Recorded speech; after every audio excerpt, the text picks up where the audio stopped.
Red Wolf's Tale by GrimmSabretooth.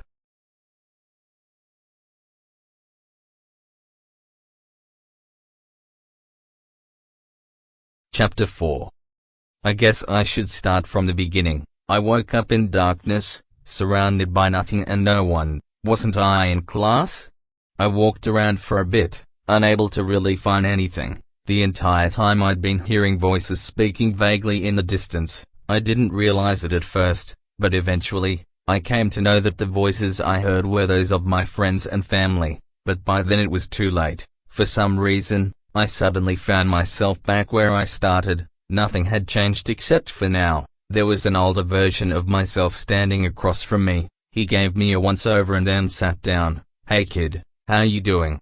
Of course, my mind chose this opportunity to fly out the window, leading me to stand there, staring blankly at what was undeniably my own reflection, if just a bit aged up. Why? Oh, fuck me. What? Question mark. Not literally shit for brains. Gods, was I really this stupid when I was your age? He's talking to himself, but I'm also him, so does that. How does this work? Am I him or is he me? Is he how I see myself deep down? What's even happening? Oi, kid, calm down and sit in front of me. I need to transmit the events of the last few days to you. My thought process came to an abrupt halt, and without thinking, I immediately followed his instructions. Thanks. Also, sorry in advance. Wait, why are you sorry? For this. He grabbed my head and suddenly images flashed through my head. Images of the older me's memories. It all flashed by before I could really understand any of them, but when it was over, I felt as if I knew everything he wanted me to know. Understand now? Yeah, I guess. So where are we? Also, sorry in advance. I reared back and punched him in the jaw. I'm sure since you're me you understand why I did that. Yeah, I'm a real bastard, aren't I? We both know I'm more pissed about your lack of control in certain moments. He looked at me darkly before turning away. Don't speak as if you truly know how that moment went. You may have seen everything, but you certainly don't understand. Whatever, but before we get into figuring out this problem, we're going to need to figure out what to call one another. Calling each other you and older me doesn't sound so great. Fine, I'll call you Little Ren. You call me Renmur. Drop the little or I'll kill you. Good luck with that. We're both locked inside our soul realm. That reminds me, how did you get here? And more importantly, why am I here? Ah, that reminds me. Of what? You have my memories. Figure it out. A single word popped into my brain. Eshans? Yup. Anyway, to answer the question as to why I'm here, my best guess is that when I touched the page I needed from the history, it reacted to all the blatant time warp page inside of my soul and brought me to join you. For you, I'm guessing that when I woke up in your body, I forced your consciousness into some sort of storage space in it. Either that or my theory about where we are is a bit more malicious. Malicious how? Concentrate on my memories from my time in the space outside of time. He cocked his head for a second. No matter how often I say that sentence, it always sounds weird. Anyway, concentrate on that. I want a second opinion before I draw any more conclusions. I concentrated on the memories he'd asked me to look through and found myself staring at an empty abyss much like the one I'd been walking through. But something about it was just slightly different. Those memories felt colder, more alien. The place we currently were in was slightly different. Something he said at first was bothering me earlier. He said that he thought this place was our soul realm, right? Hey, Renmur, you said we were trapped in our soul realm, right? But why? I spent a lot of time in my own soul. I know the atmosphere. At first I thought this place was it, but there's enough of a difference here to make it seem closer to the time realm. Yeah, but how would you have made that mistake in the first place? You said a minute ago that you'd spent enough time in your own soul realm to recognize it. And yet now you're questioning whether or not this place is it. It's close to one thing, yet close to another. Renmur looked at me for a second, grasping what I was trying to say. Please tell me you don't mean. Yeah, we're trapped inside the time demon's soul realm. Renmur started shaking, clearly enraged. Let me out. He roared to the abyss. Don't think that's going to help, Renmur. I don't care. His eyes had adopted a feral glint and he was exuding an aura that I couldn't quite grasp. There was anger and bloodlust in there, but beneath it all there was fear, an animalistic presence of fear that overrode everything in its path and hid behind the pain and anger that was its origin. Renmur. Get a hold of yourself, man. He kept stalking back and forth on the ground, looking for somewhere to vent his rage. Do not. He turned to me for a moment and saw something. Instantly the fire in his eyes died and he stopped. Sorry. He hung his head and sat back down. Funny how the older version is the one who loses his temper before the pubescent boy. I tried to lighten the mood a little, but it didn't seem particularly effective. Alright, so where do we go from here?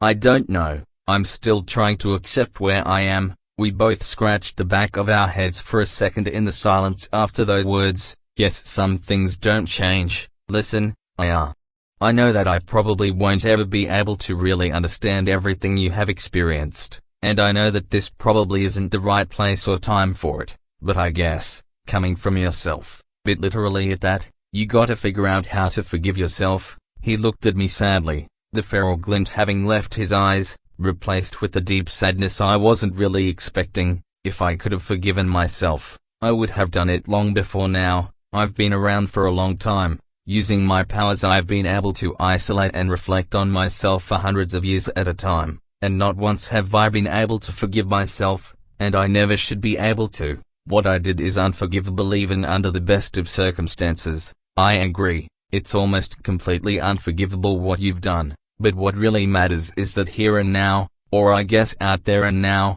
what you need to do is get your goddamn act together. You can't just storm off every time someone tells you something you don't want to hear. Ren, I need you to shut up for a second. That's exactly what I'm talking about. Don't just shut me down for no reason. No, seriously, shut up. I think that something is coming. What do you think would be coming? We're stuck inside your time demon, so it's not like we're going to be running into any animals. The way I see it, there are three options. 1. It's another version of us. 2. It's the time demon coming in to kill us and assume complete control. And 3. What's 3? I don't like the trail off thing you do. Renmur suddenly looked very alarmed. Ren, we're going to want to run in about 10 seconds. Why? The third option is here. Renmur pulled me to my feet by the forearm and started running. In the distance I heard some sort of, I don't know, it sounded like a dead body inhaling air for the first time in centuries. Wait a minute, isn't that? I turned around and saw the only thing that had ever inspired true fear in Renmur. It was what had started everything. The eerie howl that followed behind us was steadily gaining ground, getting closer and closer. Please tell me why that thing is here. Well, considering the fact that the time demon was created by that thing leaving some of its power inside my soul realm, my best guess would be that it got sealed inside the time demon and has been acting as a fuel source. So we're trapped in here with that thing? No, I'm trapped in here with that thing. You're about to get out of here. What? How? Well, if we're trapped inside the time demon, it stands to reason I can rip a hole in it and send you out. What about you? I need to stay here to hold that thing off while you escape. I abruptly stopped, forcing Renmur to stumble for a second. Listen, Renmur, you're the one who can control all the demons. You're the one with the plan and the power. I'll hold the time wraith off. You get out of here. Much as I hate to admit it, you're doing a better job being me than I am. Renmur looked back at me, then grabbed my shoulders. In the distance, I heard the wraith roar again. Ren, what I did out there was nothing you didn't set the foundations for, well, other than the strengthening stuff. But that wasn't being a better you. That was doing the same thing you would have done if you had the ability to do it. In terms of plans, I already gave you my memories. Think about what you need to know, and the memories, the ideas. They will come. Now go, run. I'll hold the wraith off. I'm not leaving you behind here. There has to be another way. Even if there was, I'm not sure I'd take it. What do you mean? I mean that I've already lived my life, and I died for it. I'm not going to steal your life too. Now go. I already opened up the hole for you to escape. Wait. Sorry kid, make sure you make the two of those girls happy. Renmur grabbed my forearm and threw me behind him. When I landed, I was standing in a red void, and in front of me stood a black hole, Renmur standing on the other side. Renmur, don't do this to yourself. There has to be another? I stopped talking. On Renmur's face, there was a sad, resigned smile. I ain't closing this until I get your word that you're going to follow up on what I asked of you. You have my word. The wailing of the wraith signaled that our time was nearing an end. See you on the other side. Yeah, see you on the other side. The rift closed and suddenly, I found myself back in my own body, lying on the floor of some sort of cave. Now, what exactly am I doing here? I looked around the room and found the page of the Historia that Renmur had originally come here for next to my left hand. When I touched it again, it disappeared in a flash of gold light, and I felt my soul realm expand slightly. I could tell that even after the essence from the page was absorbed that I hadn't broken through to red gold 4 yet. In my mind, a series of images and thoughts flashed by. I knew that Renmur's plan required me to reach at least titanium, and for that, I needed to procure a certain item. How he'd planned on doing it before he had discovered the hidden pool of essence in the door, I wasn't entirely sure, but now I knew exactly what to do. I slowly stood up and stretched my back. That crazy old bastard really thought that this plan would work. I started laughing, my voice echoing throughout the small chamber inside.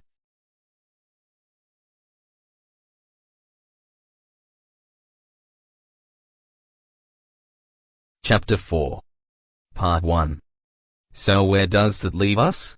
It sounds like Renmur is trapped inside the time demon, which is trapped in you. Yukihime crossed her arms and fixed me with a questioning look. I'm not sure if he's still trapped in there so much as he and I have switched places in terms of consciousness, and I'm not sure if it's permanent, but right now, we have bigger issues to deal with. Mainly, I need you to find a sword for me. I think Renmur already told you about it. The one with the half-moon tip.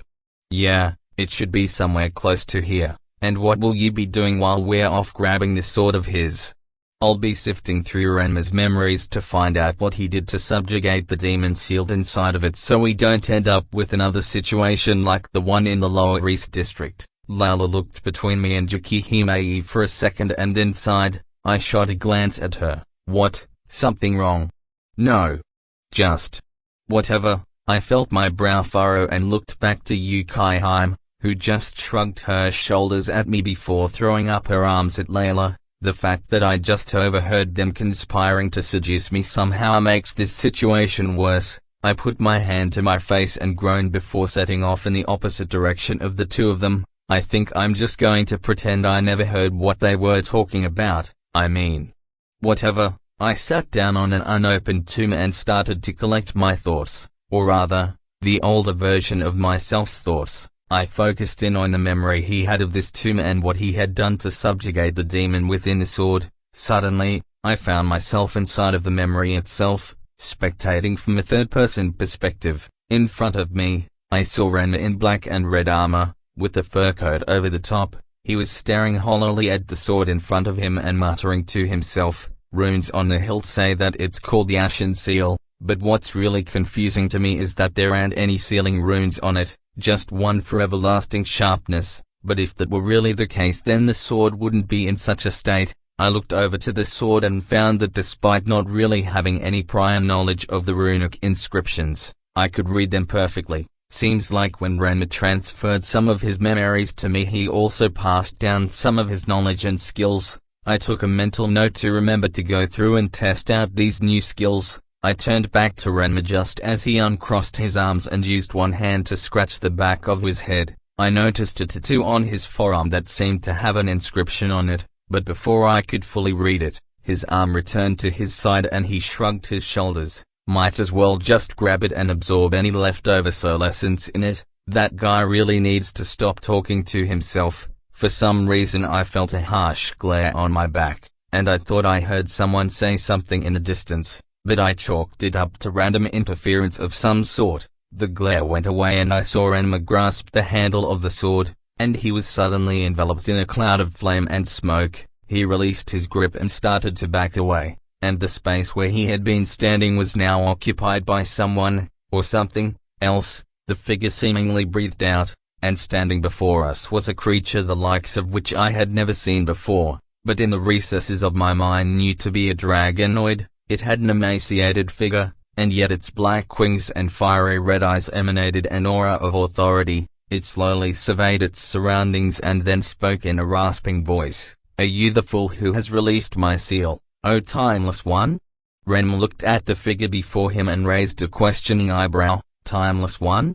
The dragonoid cocked its head to the side slightly. "Do you not understand what is within you?" "Within me?" Renmur suddenly narrowed his eyes. "You, why do you know about that?"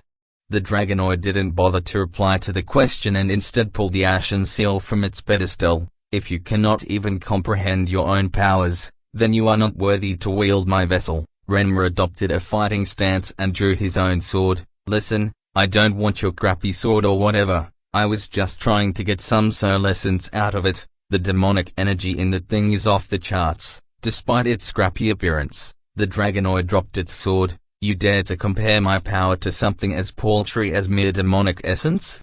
Boy, do you not realize who I am?" Renmur also lowered his sword. Should I know who you are?" A burst of flame surrounded the dragonoid for a moment, creating a halo of fire around him. Clearly, he was pissed. "I am Ashereth, a primordial. I have razed cities and burned entire countries in hellfire. You don't need to exposit everything to me, pal. I just want to leave, whether or not I have to kill you." "RK." Renmur, who had cut Ashereth short, now found himself about a foot off the ground, with his throat in Ashereth's hand. "Do not disrespect me, mortal. I have lived for thousands of years. Consider it a last sign of respect for that which slumbers within you that I make your death swift." Ashereth plunged his sword in Renmur's chest, and I realized for the first time that none of this lined up with what Renmur had described in his plan. When he passed on his thoughts for the plan, there was a memory that flashed by of him simply grabbing the sword and subjugating a lower deity flame demon. This is completely different. Why is there such a large gap between this and what I saw earlier when he passed on the plan?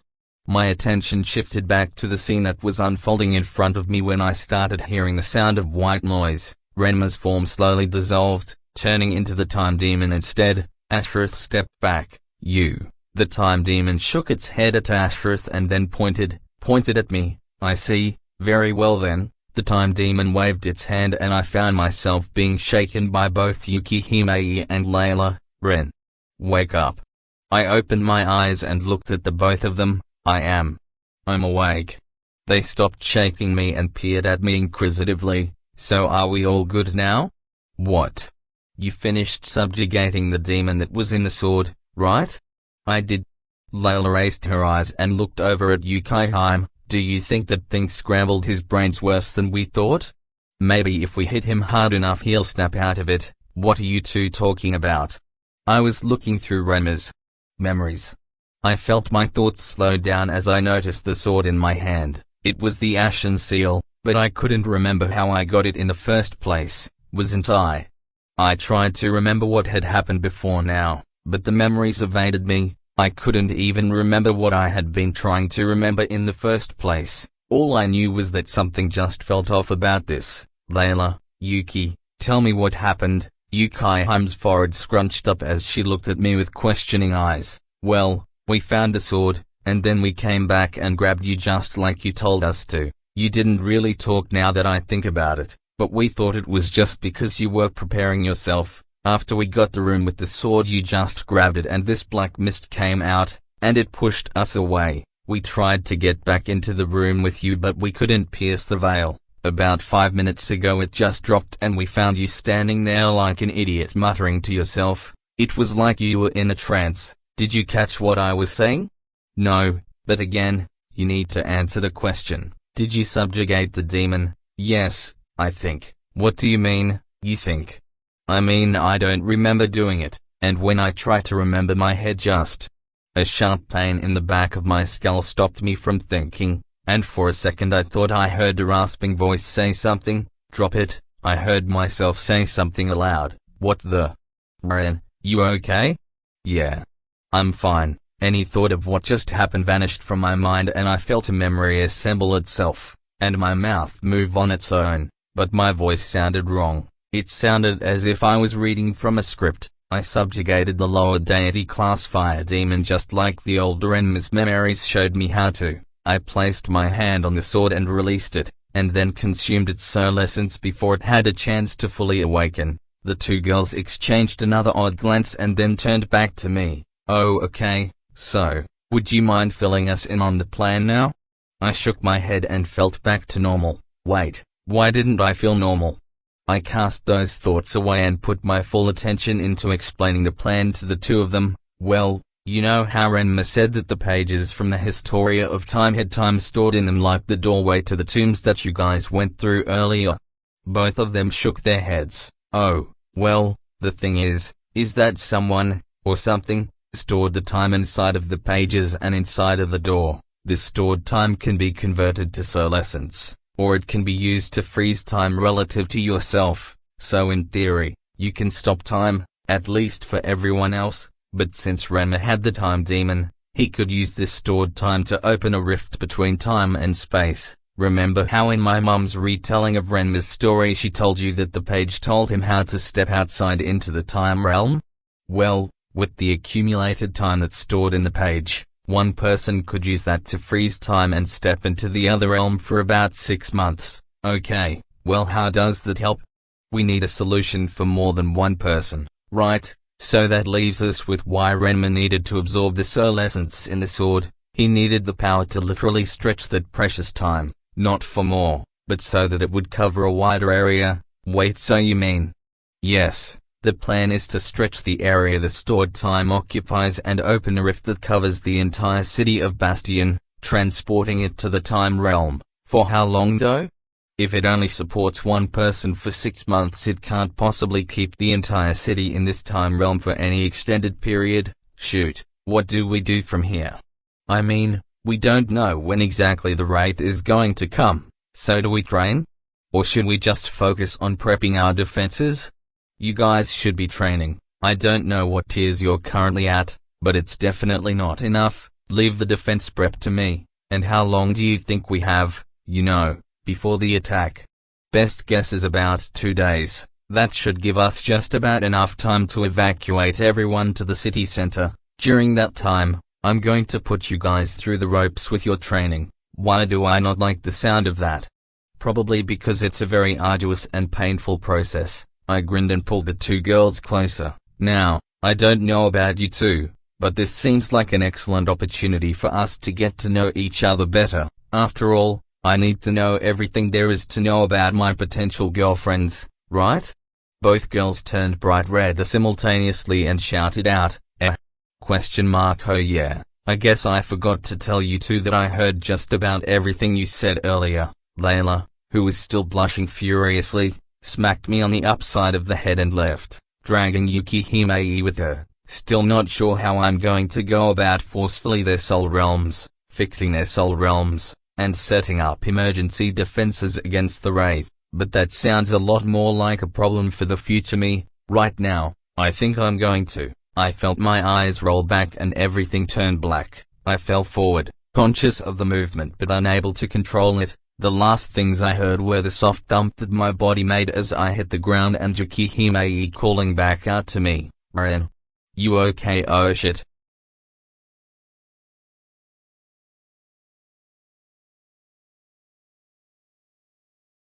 Chapter 4.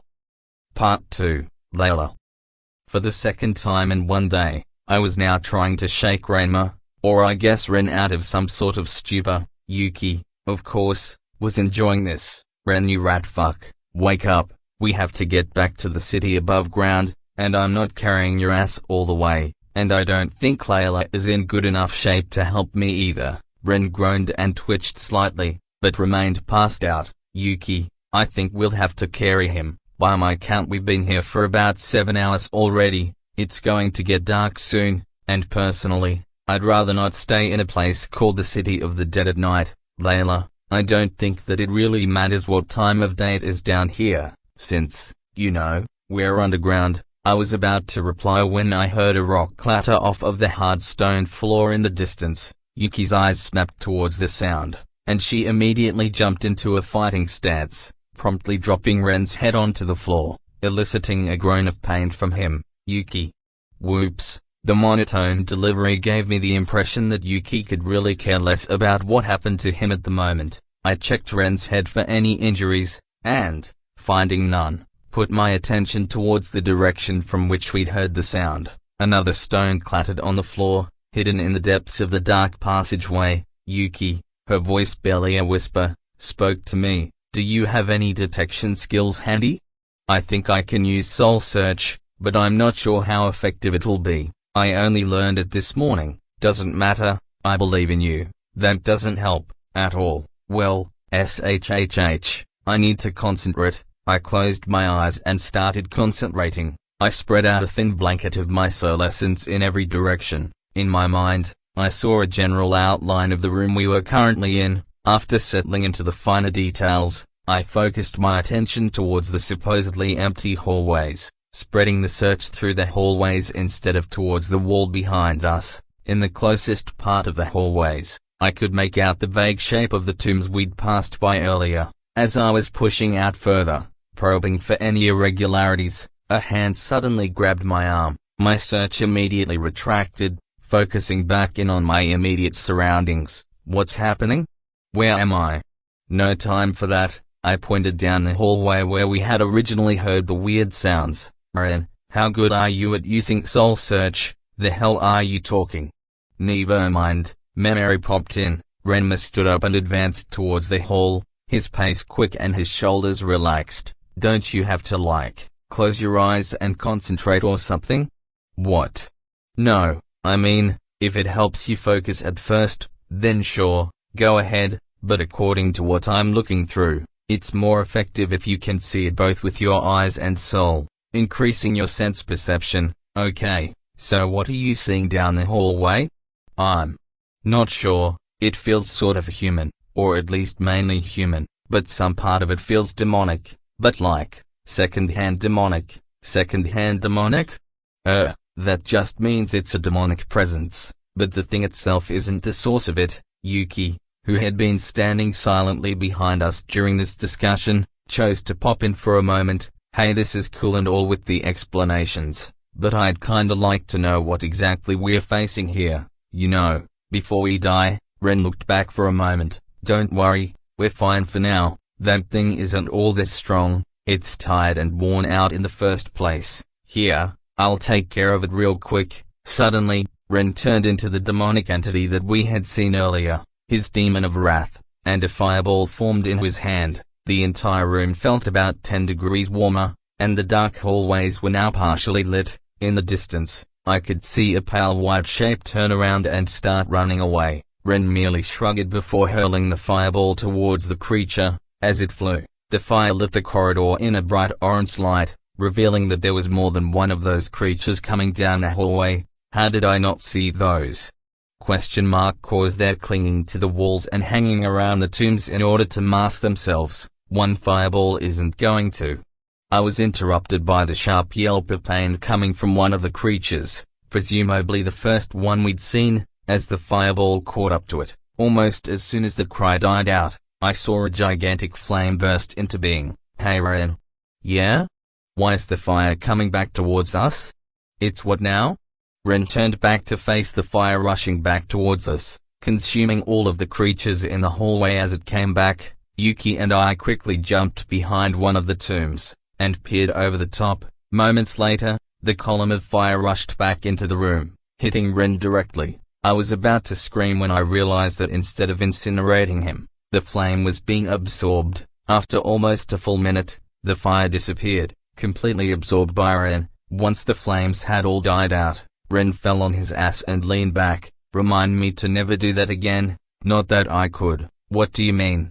Ren clutched his head before throwing up fire onto the ground, creating a blackened hole in front of him. I mean that using that demon was like trying to contain a fire with my bare hands. Literally, I'm guessing that means that I can't control the demon. Not yet. Anyway, so no more throwing fireballs. What the hell was that anyway? I have no idea. Yuki and I both sat there, our jaws hanging open, just staring at him. I whispered quietly to Yuki as we got up. This is like putting a knife in a baby's hands, isn't it? Definitely. We are so going to die. Probably. Can you two stop talking about me like I'm not here? Also, I want to investigate the bodies real quick. There are bodies left after that? Yeah, look in the hall, their bodies are still in there. I think the only thing I destroyed was their soul essence. He glanced over his shoulder and then walked into the hallway, keeping a small yellow flame perched over his shoulder to light the hall. As we walked forward, for the first time, I got a clear image of the creatures that had started this all. They were pale and lanky, and had almost no flesh on them. They had oily black hair that came down in small strings, landing near their necks. All of them had clearly been humans at some point, but now they were some sort of distorted creature, one that made me wonder what they could have possibly done to turn out like this. Ren looked around once more before gesturing to the two of us. Have you guys noticed that they're all covered in dust? Yeah, but we're in a tomb. Why would that matter? Well, the dust on them doesn't look like the dust in the tomb. It's a different color. I think these guys came from somewhere else. Plus, look at their feet. They clearly traveled here from a long way away. It doesn't make sense for them to have such battered feet if they lived around here. True, but that doesn't really matter right now, does it?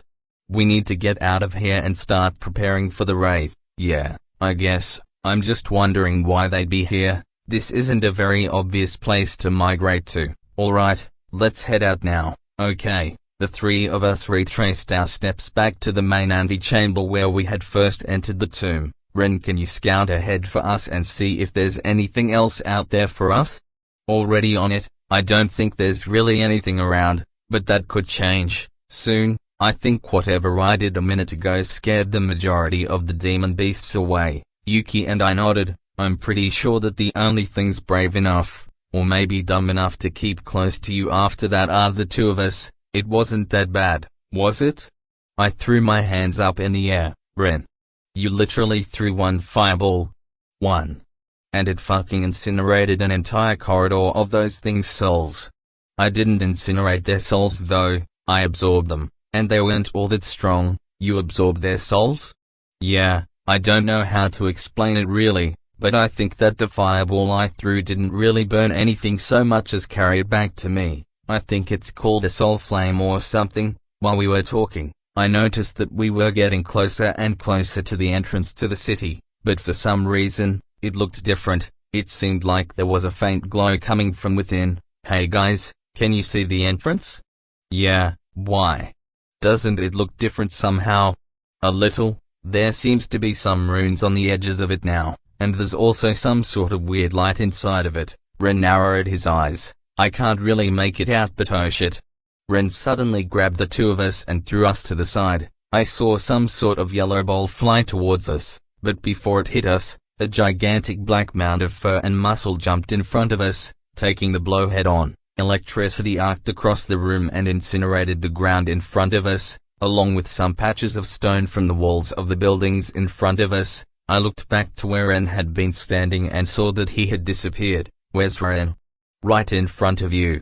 The massive creature that had jumped to protect us turned around. In front of me stood a pitch-black bear with bright green eyes. It partially opened its mouth, and a voice came out. Guys, it's me. Fuck me. That thing is huge. Yeah, I think it's an abyssal bear. You think? Hey, I know about as much about this stuff as you two do. Renmur really only gave me memories he thought were relevant to the past couple days. I didn't really get an instruction booklet on this. Ren started shifting back to human form when another ball of lightning struck him in the back from above. I looked towards the ceiling and saw something I didn't realize was possible. Above us was a massive serpent with white scales and glowing yellow fangs. Instead of venom dripping from its mouth, electricity crackled around the edges, arcing to and fro in the air. Holy fucking shit, the serpent was hanging from a stalactite, and as I watched, it slowly unraveled itself, dangling its massive length seemingly impossibly from a relatively small handhold, and all the while, it was looking me directly in the eyes, almost as if it was trying to glean something from me. Wait, is it still a handhold if it's a snake that's holding onto it? Does that make it a body hold? Wait, what are snakes' bodies called? Also, why can't I move? I feel like I should be running away right now, especially considering that thing is opening its jaws and coming right down at me. I looked down at my feet, or at least, I tried to, before several realizations hit me at once. Since we're in a cave, and since that thing is a snake, isn't it possible that's a basilisk?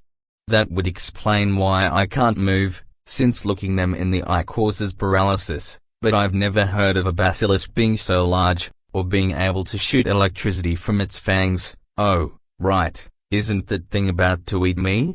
I shut my eyes and prepared for the inevitable, waiting for the basilisk's unhinged jaw to snap shut and end my life, when I heard an incredibly loud hiss of surprise, followed shortly by the howl of a wolf. I opened my eyes again and saw a red wolf hanging off the base of the basilisk's head. I didn't have to ask who, or what it was that had protected me this time. Ren had used a version of this form before, though when I had seen it before I had fainted. This time, instead of looking like a werewolf, Ren had fully turned into a giant demon wolf. He was only about the size of the snake's head, but that was more than enough to get its attention, and more importantly, knock it off balance. The snake's fragile hold on the stalactite above was suddenly broken off by the force of Ren jumping into it, pulling the basilisk away, and dropping it to the ground. Miraculously, it didn't land on me, instead crashing on the roofs of several of the nearby houses, essentially disintegrating them. My attention was pulled away by the sound of Yuki's voice. "Hey, that one isn't our only problem right now." I glanced over in her direction and saw another basilisk of roughly the same size slithering over to us at incredible speeds. I realized that the glow we had seen in the entrance tunnel had been the light that these creatures produced when they formed lightning. I wondered how one of these things could even fit inside of the entrance, but decided that wasn't the most important thing to be thinking of right now. I know. Do you think there's any way you can cloak yourself and grab Lola? I can only cloak myself. Plus, I'm not sure I can carry her. Hey, I'm not that heavy. And not because she's heavy. Bullshit. You're just trying to cover your ass. Ren looked away for a moment to watch the other basilisk approach. Evidently the other one had been stunned by the crash. It was at this point that I looked up and saw that the basilisk hadn't just been. I think it might have to do with the fact that all three of those things just recognized Ren as the main target. I looked back and realized that Ren's growth spurt had certainly caught the attention of the serpents. He was easily half the size of the smallest one, but that was nothing compared to the large one which had just reached the floor. It regarded Ren with angry eyes, clearly annoyed that its prey had given it so much trouble. Ren merely growled angrily at it, something that would have intimidated any other creature, but given that the thing was almost 50 feet long, it didn't really seem affected by it. Gathered together, the basilisks were easily over 100 feet long, and Ren was a mere 15. I noticed for the first time while I was taking all this in that on Ren's forehead, or whatever the equivalent was for a wolf, there was a black symbol. Hey Yuki, isn't that symbol on his forehead kinda shaped like the sword he grabbed? We had already stopped and hidden behind a nearby building, watching the battle from afar. Yeah, I think you're right. I wonder why it's there? Don't know. I really do wonder why we even needed that sword though. It was in such poor condition when we found it, and I think even when we saw it in the soul mirror it was still all chipped and cracked.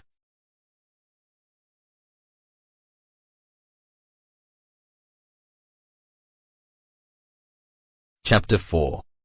Part 3. All I could feel was pain and heat. My bones were grinding against one another, and felt as if they were constantly breaking. I could tell that I couldn't keep myself at this size for much longer. I didn't even know where or how I had gotten the ability to grow my wolf form, but at the moment, that didn't really matter. What mattered what was in front of me, and that was nothing more than an enemy. I turned off what was left of my human side. I didn't need it. Not now. What I needed was something far more primal, something that didn't think, just acted. My mind filled with red, and in the far depths, behind all the pain, all the anger, a voice resounded, "Kid, I don't have much time, so just let me handle this real quick. Can't let you die before my plan finishes. Plus, you ain't said your goodbyes yet." I felt as if a sudden rush of energy entered my body, and a hand reached from the recesses of my mind and pushed me back. In front of me now stood, well, myself. He grinned and looked forward. "Don't ever give up control to the demons. I do like the idea you had about acting on instinct though, so, how do we bait this thing into?"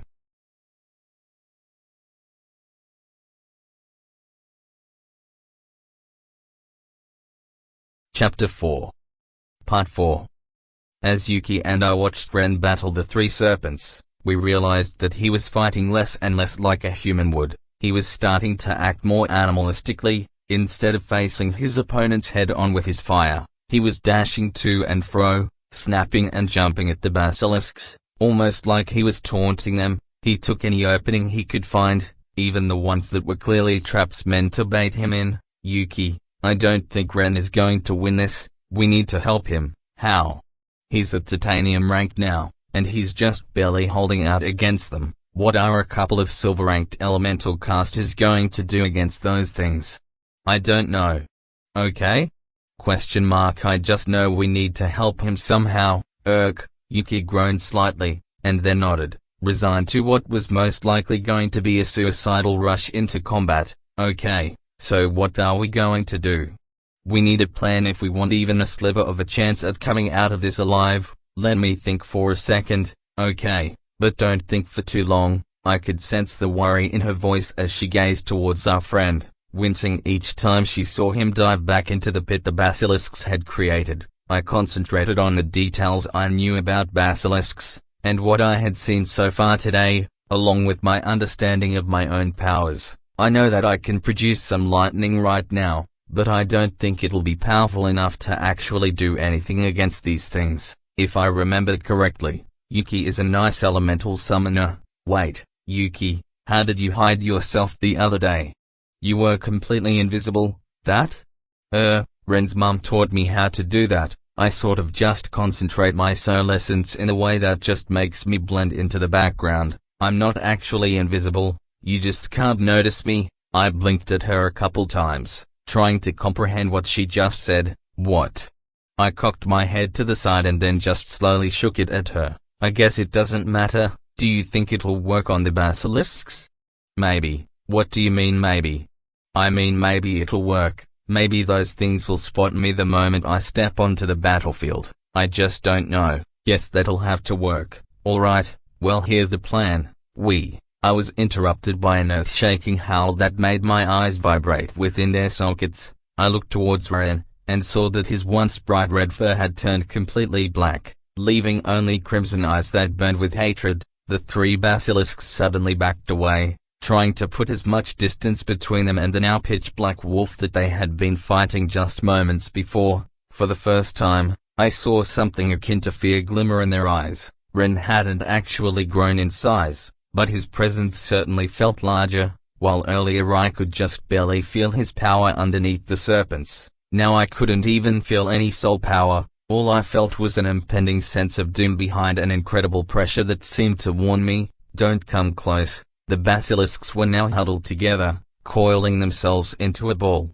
But something was odd about how they were doing it. Instead of avoiding one another and giving each other proper space, they all formed one giant writhing mass. Ren was now eyeing the basilisks coldly, clearly trying to analyze what was happening over there. Slowly, it dawned on me that the longer it went on, the few bodies I saw, all three serpents were melding together, creating an even larger basilisk. Ren also noticed this change, and he started running towards them, flames trailing behind him like streamers. Unfortunately for him, we'd all noticed the change too late. As Ren bounded towards the basilisk, three heads emerged from the depths of the creature's coils. The heads seemingly acted independently of one another, but they were all attached to the same body, forking off just before the base of their heads. As one, they all reared back and opened their jaws, revealing a ball of lightning between their fangs. Each expanded almost to the bursting point, and then the world turned white as the lightning balls were shot out, and impacted directly on Ren's right flank. It felt like hours before the sound wave that came from the sudden release of energy reached my ears, but I knew it couldn't have been more than a second. When my vision cleared, I caught sight of the basilisk slithering towards Ren, who was now lying still on the ground in front of us, only a few feet away. His once burning eyes were dimming quickly, and a soft whine escaped from his muzzle. Ren.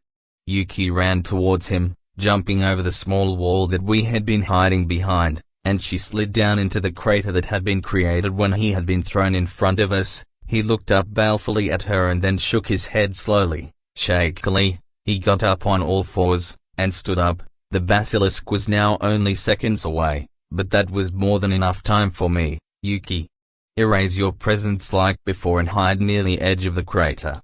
When it comes over for the kill, cut into its underside. The scales there should be softer than the ones on the rest of its body. What do I cut it with?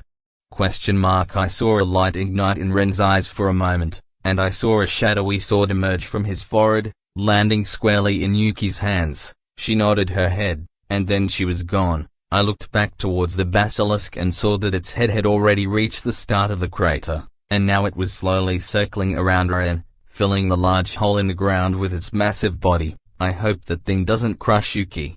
A loud screech of pain told me that Yuki had not been crushed. I looked over the body of the snake and saw that it now had several large gashes on its underbelly. It flailed around for a second, and I heard Yuki cry in pain. A moment later I saw her body fly through the air, impacting far away. I was about to go over and check on her when I realized I couldn't move again. My eyes flew towards the basilisk, and I saw that all 6 eyes were focused on me. They snapped their jaws for a second, and began to move toward me. Finally, thought this thing would never show an opening.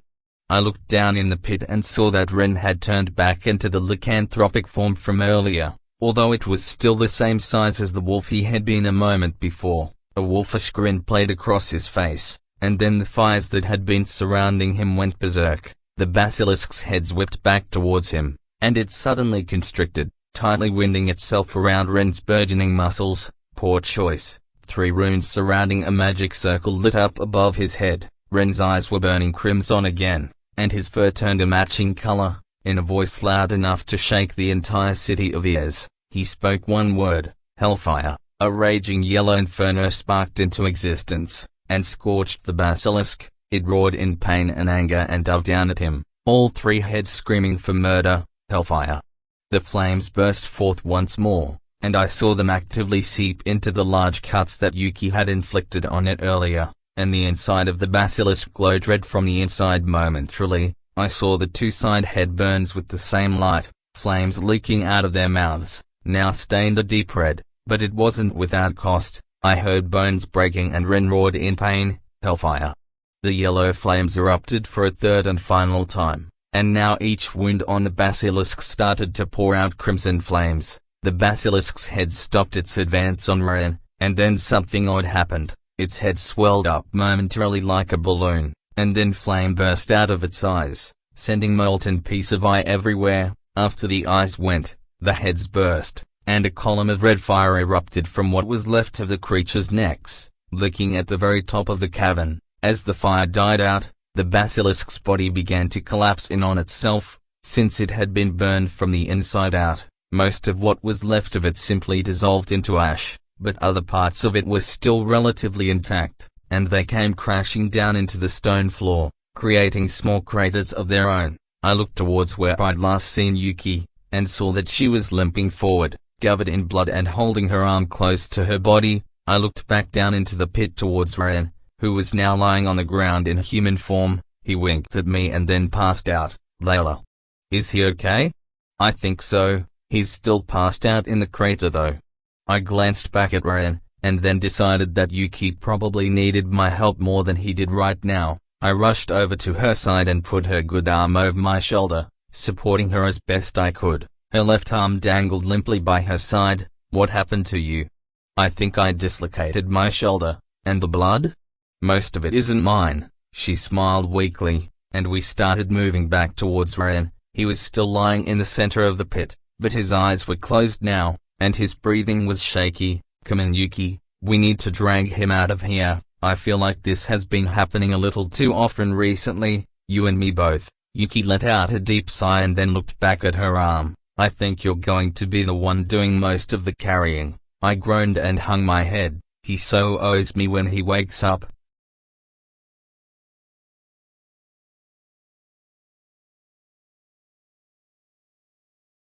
Chapter 4. Part 5. Ren. I blearily opened my eyes and tried to shake off the fog that clouded my thoughts. What the hell just happened, and why do I feel like I just got thrown inside of a tornado full of boulders?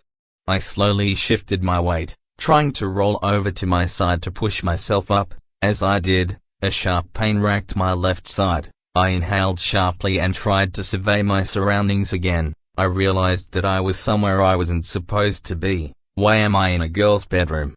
I looked around me once again, taking note of the fact that I was in a room I had never been in before, and that there was a girl with her head leaning against my leg at the foot of the bed. I looked down at my body and saw that my chest was wrapped tightly in cloth, preventing me from breathing too deeply. Additionally, both of my forearms were wrapped in bandages that had been stained red. In the distance, I heard 6 gongs, indicating that the time of day was around 6 in the morning. How long was I out? I quietly whispered those words as I grabbed my head, taking note of the fact that I couldn't really bend my right arm below the elbow. I grunted and pushed myself to a sitting position, shifting the covers slightly. The motion stirred the girl at my feet, and she sat up groggily, putting a hand to her eye and rubbing it. What time is it? She yawned and looked around the room for a second, her eyes settling on me. Oh hey Ren, hi Yuki. She continued staring at me for a second, or rather, my exposed chest, before she quietly got up and left the room. What just happened? My question was answered when a minute later, all of my friends entered the room. Kato was trying to fix his bed head with one hand, holding Jade's in the other when he called out, "Hey man, how you feeling? Like I got stepped on by a mammoth type." Well, you did get an anaconda crushed by a giant basilisk, so I guess that's not entirely inaccurate. What now? Yeah, don't you remember? Memories from the fight against the basilisk flashed through my head, along with a voice at the end telling me to pretend like I had been in control the entire time. Don't tell anyone about what really happened, okay? I looked back at Kato and nodded my head. Yeah, it just came back to me. Anyway, Leo, Yi-Jin, what did you find on the size of the city? Leo stepped forward. Bastion covers an area roughly 50,000 square miles in area, along with about 600 acres of farmland. According to my dad, the smallest area we can fit all the people in is about a 20 by 20 block area. What area could do that?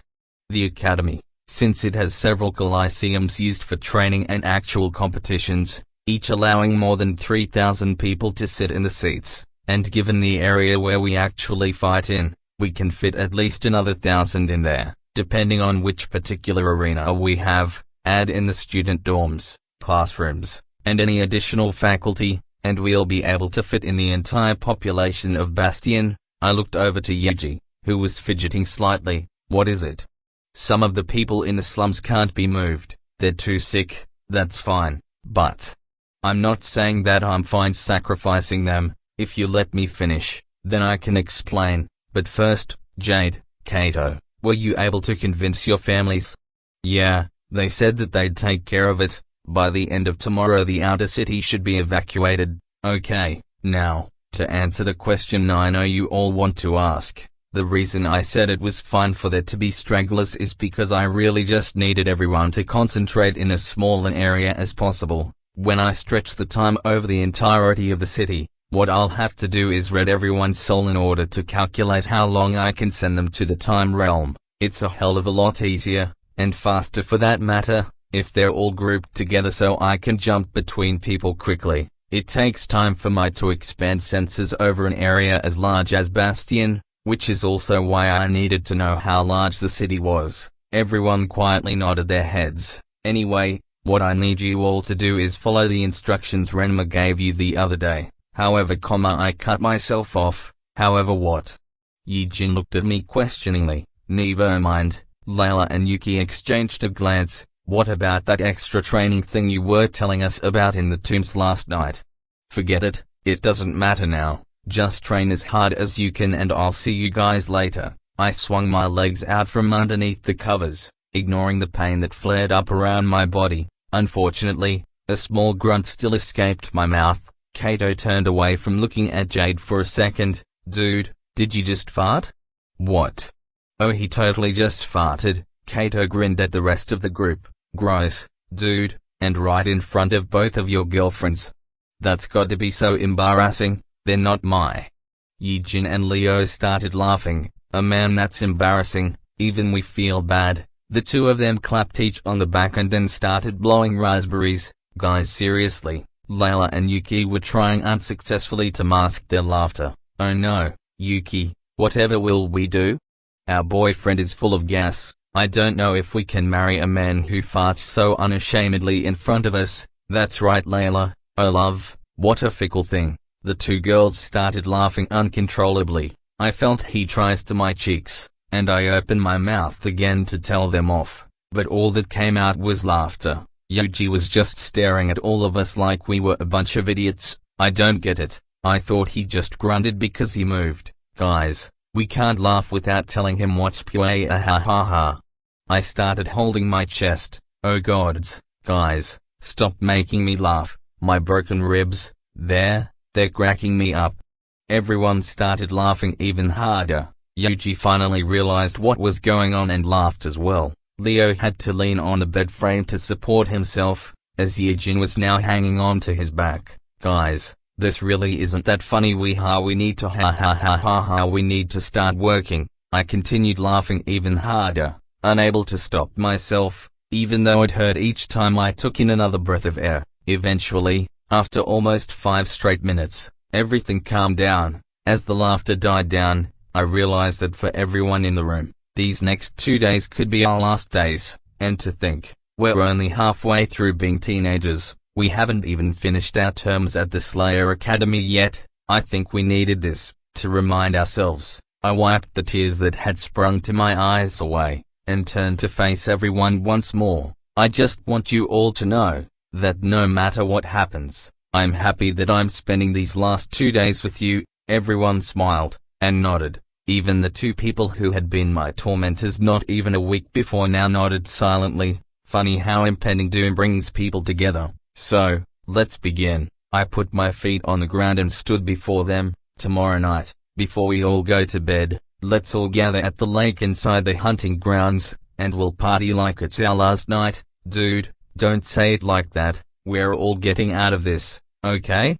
I smiled. Hey, yeah, we're all gonna make it out. I felt a hand being placed on my back and saw that Layla had already circled around behind me. She smiled warmly, and Yuki Himei did the same, placing her hand on my shoulder. As one, we all drew into a huddle and grabbed onto one another. Whoever is putting their hands on my chest needs to let go. It feels like you're stabbing me. Oh sorry, it's alright Jade. Now let's head out. We have a long couple of days ahead of us. We straightened our backs and everyone slowly filed out of the room. As soon as I saw the last person leave the room, I stretched my back, ignoring the pain. Fastest way to heal is to contact a healer, but I don't have time for that. Today, I have more important things to do. I looked for any clothes in the room, and found a pair next to a door that was on the opposite side of the room from where everyone had come in. I opened the door and found myself in a spacious bathroom with a full tub. I dipped my hand in the water to test the water temperature and undressed myself,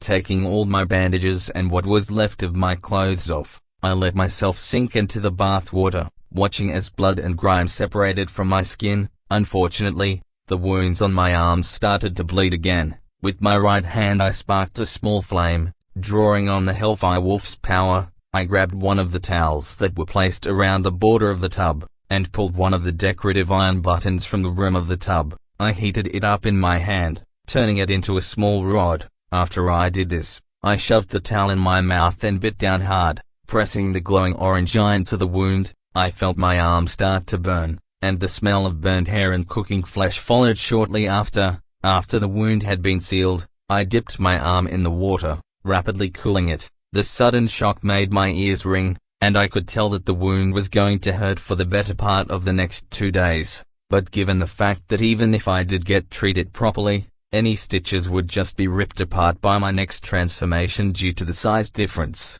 I repeated the process several times, closing wounds with the heated metal rod I'd created and then dipping it in water. By the time it was over I could no longer feel either of my arms, but I could still use them. I drained the bathtub and then refilled it with clean water, this time properly cleaning myself off with soap and water. Now, I just need to prepare everything for the next 2 days. I stepped out of the bath, wincing once more from the pain that flared up in my sides, and got myself dressed, trying to avoid any movements that would aggravate my injuries. The entire process took me the better part of 2 hours, and some of my recently cauterized wounds had reopened partially. I simply wrapped them in fresh bandages and headed out through the door my friends had appeared from. To save time, I simply leapt over the courtyard walls that surrounded me, and landed on the streets of Bastion. By looking around for a second to catch my bearings, I took note of the position of the sun, along with the central tower, to calculate my distance from the Slayer Academy. I'm glad Renmur transferred some extra memories over to me when he relayed the plan. Otherwise I wouldn't have any idea where to place the markers. I closed my eyes and focused my soul search, sensing my surroundings with more than just my eyes. Earlier I'd told Layla that it would be better to be able to do this kind of thing with her eyes open, but given the fact that I wouldn't physically be able to see some of the locations I needed to survey, it was more useful to close my eyes to further concentrate. I need to place the markers at the center of the academy, at the central tower, main market, in the slums, and one a couple blocks from here. I opened my eyes and ran north to the place I'd mentally marked out earlier. When I got there, I discovered an obelisk standing alone in the middle of a small garden park. I walked over to the obelisk and placed my hand in the center, pouring soul essence into the palm of my hand. As soon as it reached the level I needed, I moved the soul essence into my fingertip, and I began to draw the runes I needed for the circle. I drew the infinite loop and the hourglass that overlapped it in the center, followed by the Ouroboros that encircled it, and finally I drew the horns and eyes of the time demon. The runes flashed with a gold light for a second, and then disappeared into the stone monument. 1 down, 4 to go. I closed my eyes and checked which of the 4 marker points was closest, and opened them again when I knew where I needed to go. I cracked my neck and ran off towards the main market square.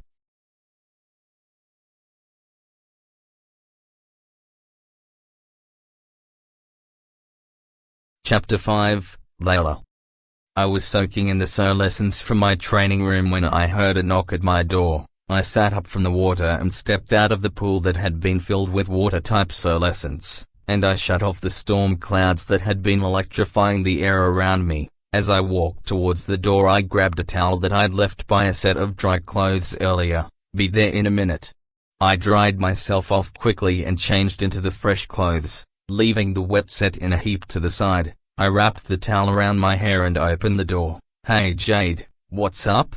Not much. Kato and I were just thinking that we should gather everyone up and do some sparring matches to test our strength. I know that you said you were at Silver yesterday, but I can already tell you ranked up once or twice. Yeah, actually, I just broke through to Silver 2 an hour ago. What about you guys? I'm at Silver 3 and Kato just jumped to Silver 4. Evidently he hit his dad by some sort of holy flame element and he absorbed its power to rank up. Do you know anything about the other 4? I think Yuki said she was a silver-ranked caster but she never got into the specifics on it. I think that Eugene and Leo are pretty close to Silver 5 now, but they started in the close to the silver range anyway. As for Yuji, I've seen so little of him I couldn't even begin to tell you, but from what I saw the other day against Renmur, I'd guess he's around the same strength as Kato. Alright, well, let me just get some equipment and then we can head out. What do you need to grab? I need to grab a staff. Staff?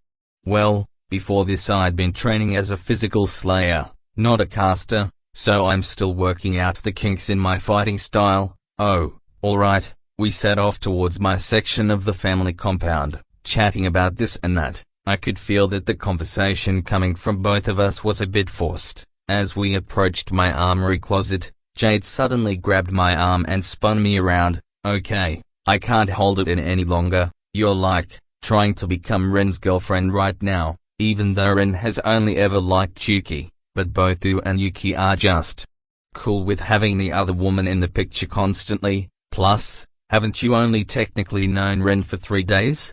And even then wasn't it mainly the older Renmur? So how does that work? Isn't the one you like the old man, not the one that's currently here?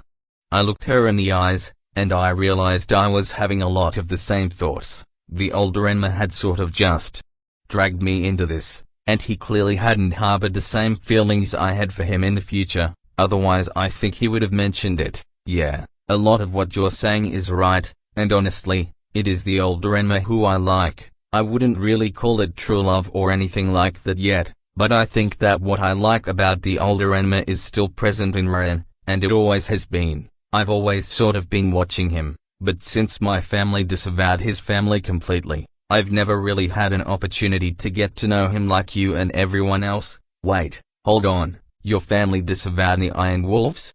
Yeah, I don't know if you've noticed, but my family is sort of crazy. They think that anyone who doesn't agree with them is trying to undermine them, and takes any disagreement as a personal slight. Evidently the Iron Wolves were part of some sort of contract, but they broke it off because they didn't like the way my family was handling things on their end, so we swore them off. Mother of the Divines, what is wrong with them?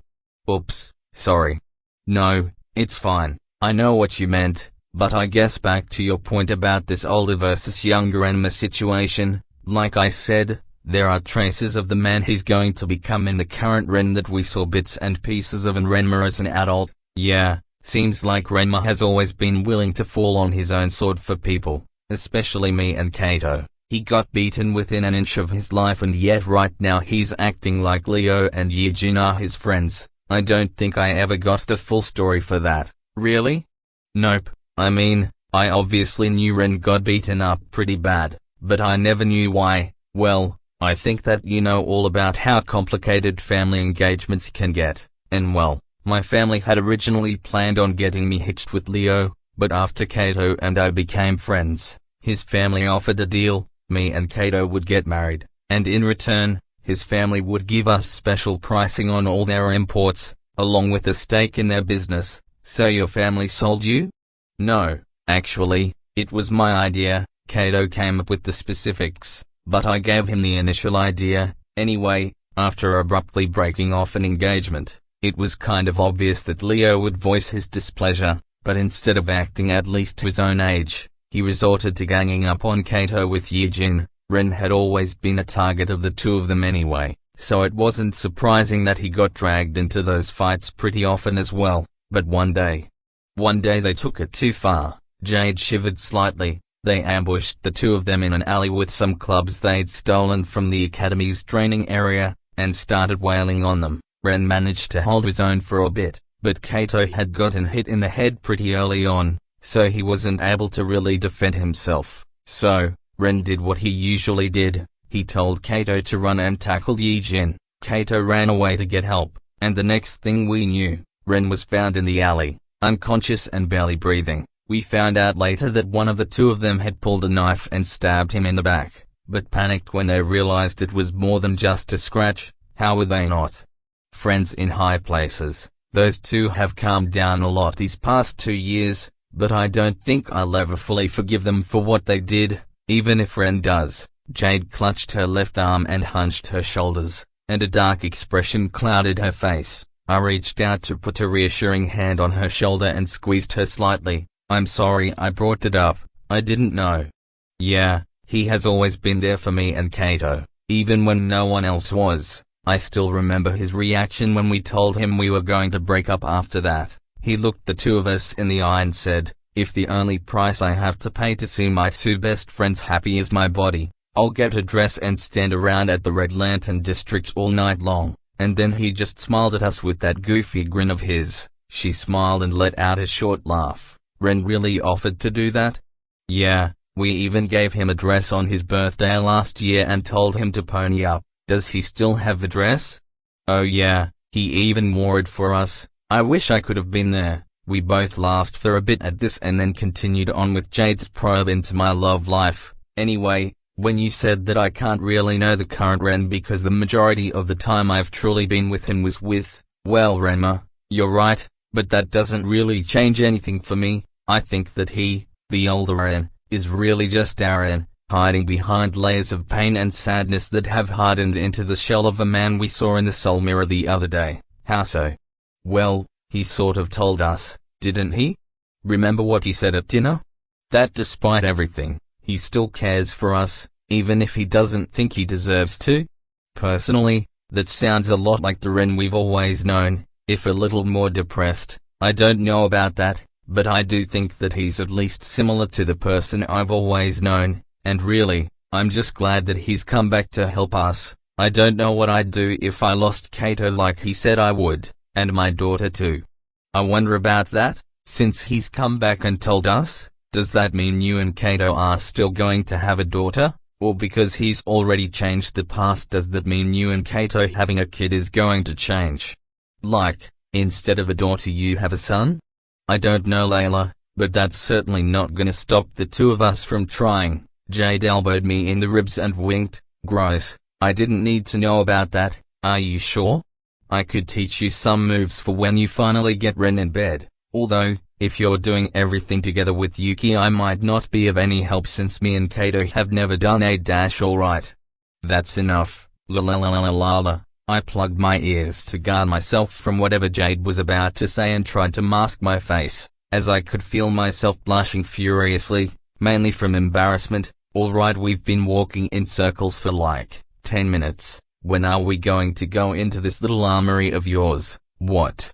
We should have been there by now. I looked around for a second and realized that we were in a hallway that led out of the armory. In my hand I held the bow staff that I'd come for in the first place. That's weird. I think we already went in and out, and we just didn't notice. Jade looked at the bow staff in my hand and then shrugged. I guess, weird that we didn't notice. Alright then, I guess I just need you to lead me to wherever we're sparring at. We're just going to use the room Renmur got for the self-study or whatever. Leo and Kato did some investigating with it a bit earlier and we found out that the floor opens up to a basement area that's about a quarter of the size of one of the arenas. So we'll just be using that, since currently all of the coliseums are full. Do you think Renmur knew about the basement area when he asked for it? Probably. Guy seemed damn near omnipotent. True, now that I think about it. What's going to happen to Renmur? He's stuck inside of a time demon's soul realm, which is stuck inside the younger version of himself's soul realm. Is he going to just stay there? I mean, that's basically just condemning him to permanent imprisonment inside what's essentially his own body? Or do you think that once this is all over his soul will be freed? He told us that he died in the future and then just woke up here. So is he going to join the ancestors? I honestly don't know either. Ren hasn't exactly been forthcoming about what Renmur told him, and Renmur was obviously keeping secrets before he got sealed away. But is the old Renmur really sealed away? When Ren was fighting the three-headed basilisk he was suddenly more powerful, and for that matter he was baiting the basilisk, fighting like an animal, and Ren certainly wouldn't know how to do that. Plus, he winked at me before he passed out. And that's certainly not something Ren would do. That just isn't his style. I kept these thoughts to myself, trying not to really dwell on any one particular detail. We walked in silence the rest of the way to the training room. For some reason, I felt like it had taken remarkably less time than usual, but considering I usually walked in silence, I thought it was possible that having someone to pass the time talking with made it seem faster. We opened the door and found the four boys, along with Yuki, already waiting inside. In the distance, I heard the afternoon bells ring, telling us it was already 1 o'clock. Finally, what took you guys so long? Had to pick up my stuff? Kat snickered. That's what she said. Everyone collectively rolled their eyes. Yuki, smack him for me. On it, Yuki reached over and smacked Kato upside the head just like Jade asked. Ow. Yijin and Leo snickered at him and then turned towards the far wall. Come on, we're wasting daylight everybody. Let's get to the sparring marches. Leo pressed a brick on the wall, and in the middle of the room a staircase slowly appeared. The entire room began to rumble slightly, and a minute later it stopped. Yuji hopped down the hole, completely avoiding the stairs. Everyone else just went down like normal people, placing a hand on the stone railing that had been hewn into the side of the walls, placing one foot in front of the other. The further we went down, the less light we had. Kato, can you light this place up for us? Yeah, no problem. A white flame sprung to life in Kato's hand, illuminating the entire stairwell, and putting everything and everyone in stark contrast. Holy. What? Nothing, just, Yuji, I thought you were ahead of us. I didn't know that you were right next to me this whole time? Yuji shrugged, leaving Yijin flabbergasted as to how he'd been snuck up on. As we walked in silence, I tried to think of something to pass the time. Hey, how are we going to do this sparring practice? There's 7 of us here, right? Oh yeah, should have thought about that earlier. Why don't we just have me and Yijin do the first match, Layla against Yuji, Kato against Yuki, and then Jade against whoever wins the match between me and Jin. How'd you come up with that? Well, me and Jin have the highest ranks here, right? So it figures we'd match against one another considering the strength difference. Jade would be fighting the winner of that match because the winner will obviously have been injured or weakened, putting them probably around the same level as Jade. Kato and Yuki have opposite affinities, with Kato holding the upper hand in terms of raw power and having the better elemental matchup. However, it's pretty obvious that Yuki has been training for longer. You and Yuji are the only 2 left, so there's your answer. Leo delivered this explanation rather matter-of-factly, which was surprising to me since all I'd ever known him as was a world-class jackass. I guess that sounds good, but won't we still end up with odd numbers as we go into the second round? No, since the second round will be the match between me and Jade, so Jade is automatically given an advance ticket? Yeah, but it's not like we're doing a tournament, so it doesn't really matter, does it? All of us shook our heads in response. Ahead of us, a light other than the one produced by Kato finally appeared, and moments later we found ourselves in a room that looked like it had been ripped straight from one of the arenas above ground. There were a couple of dusty benches on the sides of the raised platform that constituted the actual fighting range. It was shaped like a square and had a relatively smooth stone surface. As I looked around the room, I realized that the only thing that looked like it was made by human hands was the set of benches. Everything else was made of the same solid stone. There were no seams or cracks that could have shown tile work, and there were no chisel marks to show that the area had been hewn from the stone. It was like a natural cave had been perfectly formed in order to provide a training ground for fighters. I looked to the ceiling to try and find what was lighting the room, but all I could see was a blank white space above us. What exactly is this place? Nobody knows. I tried to find something similar in any of our books and in my dad's building records, but this place isn't mentioned in anything. The only reason we found it was because we were sparring upstairs and Jin got thrown into the wall, pressing the brick in. I gazed in awe at what was around me. I wonder what other secrets the academy holds. Yijin and Leo climbed onto the raised platform, standing on opposite ends from each other. Leo lowered his body to the ground and stood still. I remembered that Renmur had told him he was defense-oriented. At the moment, his bulky frame looked exactly like a bear's. Yijin, meanwhile, was hopping around on his feet like a rabbit, arms waving back and forth. Anyone need a weapon? From where? I have a couple in my ring. Yijin shook his head. I've got my weapons covered. What about you, Leo?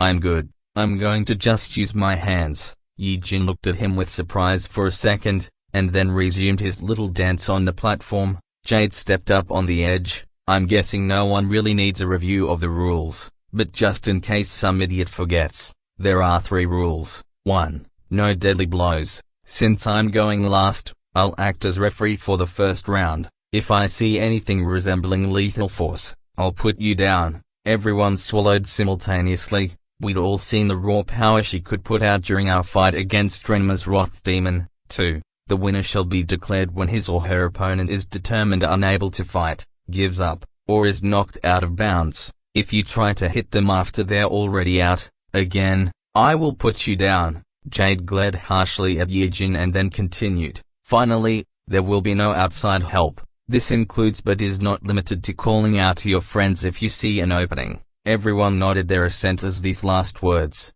and Jade turned back to the playing field. Good. Then begin. Almost immediately a rush of soul essence filled the room. 2 swirling blades formed in Yijin's hands and then disappeared. The only sign of their existence was the slight ruffling of his sleeves as the wind moved about in his hands. Meanwhile, a black mist started to form around Leo, before it was abruptly sucked back in. His muscles swelled slightly, and the stone underneath his feet cracked. He crossed his arms and stood still, never twitching so much as a muscle. Yijin took this opportunity to test out his friend's defenses. In the blink of an eye, he was already across the platform. He swung his arms down quickly, focusing on speed instead of strength. The air around them whistled, and although I couldn't see the 2 swords he'd created, I could see the area where they impacted. Sparks flew momentarily, and then stopped as Yijin was blown back. For a brief moment I saw a purplish-black aura retreat back into Leo's body. Yijin landed on his feet and spun around to face Leo. You already perfected the armor? Wouldn't say perfected, but if it's just me, then I can take blows like that all day. We'll see about that. Yijin lowered his stance, and drew his hands together. Once again, the wind became visible for just a second, but before I could figure out what weapon he was creating, the shape was gone. After he finished, he held his arm forward with whatever weapon he'd created, pointed at Leo. You ready? Been ready. Now quit showboating. Yijin ran forward, his arms positioned so as to hold a spear or a lance. He narrowed his eyes and closed the distance between him and Leo at a blistering speed. He moved his arms forward in a thrusting motion, seemingly trying to impale Leo. Leo merely put an arm forward, intending to catch the top of whatever was being thrust at him in midair. However, Yijin switched his footwork suddenly. Instead of a thrust, he shifted his position into a Warhammer's swing. Leo's eyes widened in surprise and he tried to brace his torso, moving his arms into an X shape on his chest. Too slow, as if in slow motion. I saw the weapon in Yijin's hands flicker, and it was, in fact, a Warhammer. The hammer's head impacted directly on Leo's forearms, and the purplish-black shell I'd seen earlier became visible again. But this time it was cracking under the sudden pressure coming from Yijin's hammer. Festung. The black fortress wall Leo had used earlier appeared in front of him, pushing Yijin's assault back and dispersing the winds that made up his weapon. But Leo was still moving backwards, the inertia from the Warhammer's blow catching up to him. Festung.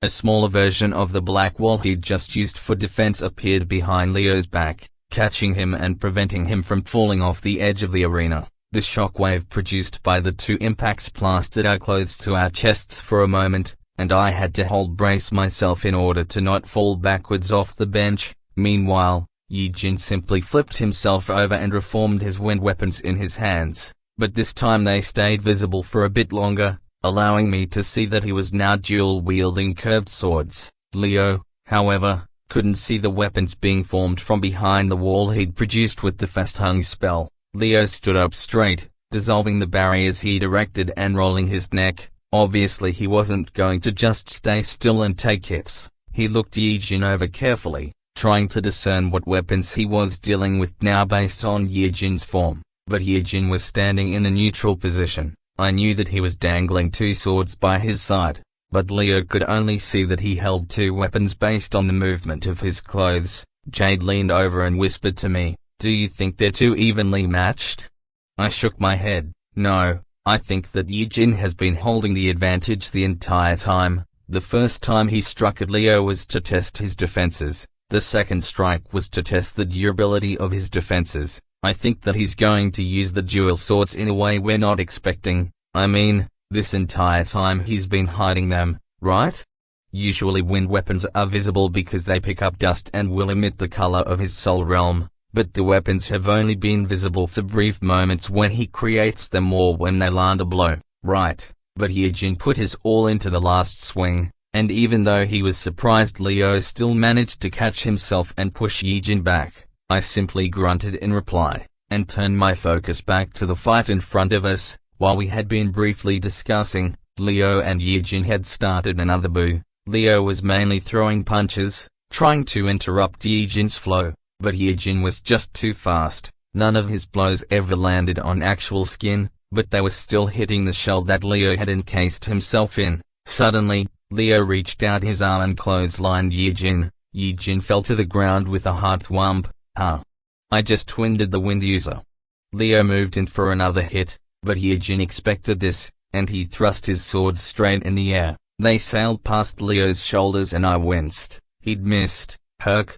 And then I saw what had really happened. Yijin's curved blades had reached above Leo's shoulders and then fell down on his exposed back, hooking their tips inside of his shell. Using these new holds, Yijin threw Leo up and over himself, putting Leo in the turtle position. Leo tried to stand, but Yijin was faster. The room was suddenly filled with a strange whirring sound. I looked for the source and found it was Yijin's right-hand sword was now oscillating at a high frequency. the winds that formed it moving in a frenzied up and down movement along the edges. I watched as he pressed the blade closer and closer to Leo's neck, shearing through his armored shell as if it was paper. Leo grinned and held his hands up. I give up. Jade stood up, winner of the first match, Yi Jin. Yi Jin dispersed the wind blades in his hands and offered a hand to Leo, pulling him up. Leo clapped him on the back and pulled him into a headlock. When were you gonna tell me you managed to master that oscillation? After I kicked your ass, Leo laughed and released Yi Jin. The two hopped off the arena and climbed on the benches. Alright then, next match was. Leo scratched the back of his head. I think it was Layla and Yuji. Speaking of which, where'd Yuji go? Huh?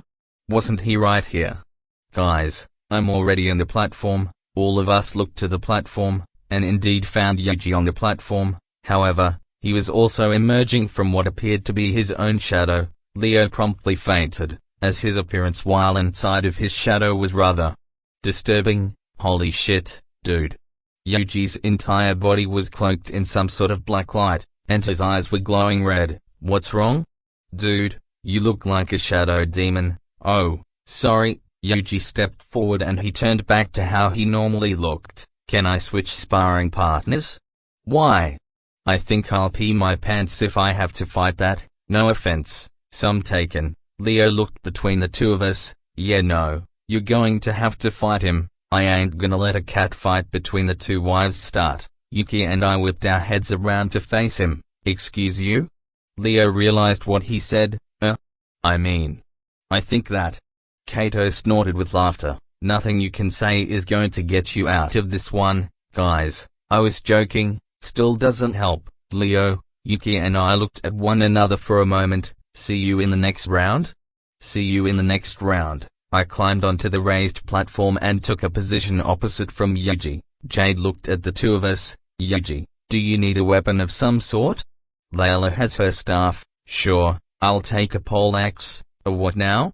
A pole axe, an axe on a staff that's about as tall as I am. I don't know about that, but I'm pretty sure I have a glaive. Dude, same thing. Kato threw his arms up. I've only ever called it a glaive. What do you want from me? Yuji rolled his eyes. Can I just have it? Yeah, just give me a second. Kato looked at the ring on his finger and swiped his finger across the gem inlaid in it, and then he stopped. He pressed down on the gem and a glaive appeared in his hands. It was similar to what Yuji had described, but instead of just a simple axe head on top, there was what looked like a curved single-edged short sword on top. Kato tossed the glaive to Yuji as if weighed nothing, and Yuji caught it in one hand. He spun it around for a second, and then planted it on the floor next to him. I looked at the stone floor beneath us and realized that all the damage that had appeared during Leo and Yijin's match was gone. Is the stone healing itself? I turned my attention back to Yuji. I remembered from the other day that Renmur had said Yuji was a void and moon element, focused on stealth, but that he had higher than normal attack power. You two ready? Yeah, yes. I lowered myself into the position that I'd become accustomed to over the years, my feet spread far apart, my center of gravity low, and my bow staff drawn back and pointed towards Yuji. While one of my hands was pointed palm first at him, Yuji adopted a similar stance, but he held the glaive above his head and was leaning far backward. Begin. I decided to adopt a similar strategy to Yijin and test Yuji's defenses first. I concentrated on forming lightning first, and running it through my body and giving myself more strength. Yuji, on the other hand, simply began to dissolve. His eyes were closed, so I took the opportunity to rush at him. The electricity crackling around me reached a fever pitch just as I got within range of Yuji, and I swung my staff down. At the last second though, some sort of static shock reached down my spine, causing me to jerk my body to the side, and I missed. I was frustrated for a second, but I realized that if I hadn't been jerked to the side, I would have just been battered out of the arena like it was nothing, where my torso had just been. Yuji's glaive now hung. I retreated immediately to the other side of the arena. Yuji's eyes were still closed. How did he manage to accurately strike it where I was? I decided I'd test it again, seeing if he could repeat the action. This time I ran low to the ground, suppressing the lightning that I generated so that it was all contained within my body. This way, my approach was silent. Yuji's eyes remained closed, but this time I noticed that he twitched slightly when I stopped producing sound. He furrowed his brow for a second, concentrating harder. That seals it. He's been using his soul search to find my position. I stopped myself, staying in the middle of the arena. He may be able to sense me, but can he sense this? I transferred some of the lightning that I was currently using to empower myself into my bow staff, causing it to electrify. I took position and threw my staff at Yuji with all my might. The staff flew through the air with a sound like thunder, heading straight for Yuji's chest. As soon as it came within range, he swung his glaive, deflecting my staff into the ground, but it was too late. I was already behind him. I threw a lightning-infused fist at the back of his neck. He twisted himself around to try and avoid the blow, but I was already too close. My fist connected with the side of his face and then it sunk in. What the? Yuji's body started to dissolve into shadow, and my fist felt like it was stuck in tar. I tried to take it out, but I was stuck fast. I looked below me, and saw Yuji's face appear from the ground beneath me. He smirked and punched me in the stomach. The impact ripped me free from the shadow, and I saw the rest of Yuji's body appear from the ground, coming straight out of his own shadow. I was hoping that would get you. I feel like you're really overestimating yourself, and underestimating me. Yuji smirked a bit. We'll see about that. He formed a black ball in his hand, growing it to about the size of an apple. The ball seemed to actively draw in light, darkening the area around it without blocking the light. You ready for this? For what? Yuji just smiled in return and threw the ball in the air. I traced its path in the air while keeping my eyes on Yuji, making sure he wasn't moving in closer. Suddenly all of the light in the arena disappeared, and I was plunged into darkness. I looked around, trying to see anything, but the pitch darkness made it impossible to even see my hand in front of myself. In the darkness, I heard Yuji laugh. Weren't expecting that, were you? I felt a soft brush of wind across my arm, and the scraping sound of his glaive's blade on the ground. I was trying to determine where the scraping was coming from when a sharp whistling sound caught my attention close to my ear. I moved to the side, but it was useless. I felt cold steel slash through my arm, and blood gushed out of the wound. I looked towards the direction the cut had come from, and only saw a pair of glowing red eyes. Nope, nope, nope, nope, nope. Don't want any part of this. This needs to not be a thing. I leapt to the side, away from where I assumed Yuji was. I could feel blood drip down my arm. I need light. I'll always be a second too slow if I just wait for him to come to me. I formed a small bolt of lightning in my hand, its blue light illuminating just enough of the area around me for me to give myself a relative idea of the arena. I was now back in the center of the arena, my back facing the benches on which I knew everyone else was sitting. I could see the outline of my staff about 10 feet away, but I knew that if I went for it Yuji would intercept me before I got close. I extinguished the bolt of lightning and closed my eyes. If I was fighting in the dark, then I needed to find a way to know where Yuji was. I let my breathing slow. I began to follow the process I'd been using to start my soul search, the one that Yuji had taught me. I concentrated more on the details around me than range, hoping that it would help me sense him better when he was close and within range. A flicker of movement caught my attention, and I turned my body towards it. I prepared myself to block from the front, but instead found myself having to dodge out of the way of a blow aimed at my back. I felt the blade of the glaive cut through part of my shoulder, and I cried out in pain. I jumped forward, but my feet were swept out from beneath me as soon as I landed. My concentration broke and I opened my eyes. Yuji's flickering red eyes were above me again, and this time I saw their glow catch on the side of the glaive's edge. I rolled to the side and avoided being impaled by about half an inch. Yuji frowned and disappeared back into the murky depths of the arena. Luckily, he didn't notice the fact that I now had my staff with me. I slammed one end of it into the ground, spring forth. Geyser. I heard several cracks open in the ground around the arena, followed shortly by the sound of burbling water. I rolled out of the way of another swing from Yuji. Acting more on instinct than anything else, I threw a lightning bolt, hoping I wouldn't miss my target. Yuji looked confused as instead of flying at him, The lightning bolt flew into my bow staff, electrifying it. His shocked expression expanded further when all the small geysers that had erupted around the arena floor suddenly lit up with blue lightning, effectively electrifying the entire field. He jumped up to avoid being electrocuted by the puddle he was standing in, but I was waiting for that. I threw 2 fingers in the air, and the electricity, which had previously been just hovering over the surface of the water, shot straight up in columns, impacting on the ceiling. However, Yuji threw his glaive, using the metal blade as a lightning rod, so instead of shocking him, I just disarmed him. He landed on a dry spot on the ground, careful not to touch the water around him. The pillars of electricity bathed the entire room in a pale blue light. Holy hells! Yuji looked around in wonder. I had effectively taken away his most prominent advantage by illuminating the arena and forcing him into the light. His glaive lay across the field, smoking. The blade itself had partially melted, rendering it useless. He looked across the arena, and realized that any dry areas were disappearing fast, quickly being covered in the electrified water I'd created. He raised his hands in the air and released the black mist that had blotted out the mysterious light source. I blinked a couple times to reaccustom myself to the bright white light, and then turned off the lightning that had been running through my staff into the multiple geysers. The water returned to normal, and after a second, the stone floor closed over the geysers, making it look as if nothing had ever happened. Everyone was staring at us in shock. I hopped back down to the benches and looked around in the first aid bag we'd brought with us, wrapping my cut arm in bandages. I could tell they were enchanted because they felt cold to the touch, and the bleeding began to slow almost immediately. Yuji, how did you do that thing where you made the arena completely black?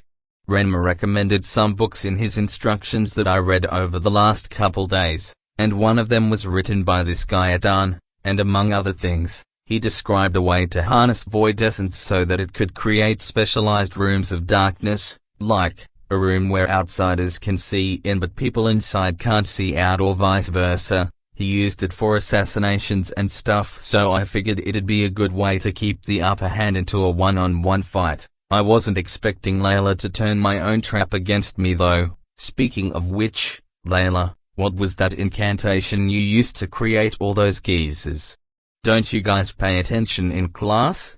Geyser is something they teach everyone, not just water elementals. Instructor Len taught us that at the beginning of the year. Oh yeah, still amazed that you used it like that. I would have never thought of using a geyser spell to create lightning pillars. Water conducts electricity really well, so I thought it would have been obvious. I shrugged my shoulders. Kato just looked at me with some sort of mixture of annoyance and bemusement. Layla, listen honey, most of us are fucking stupid. You're talking to a group that includes a woman who would date me. Do you understand how absolutely stupid someone would have to be to even consider me as a romantic partner?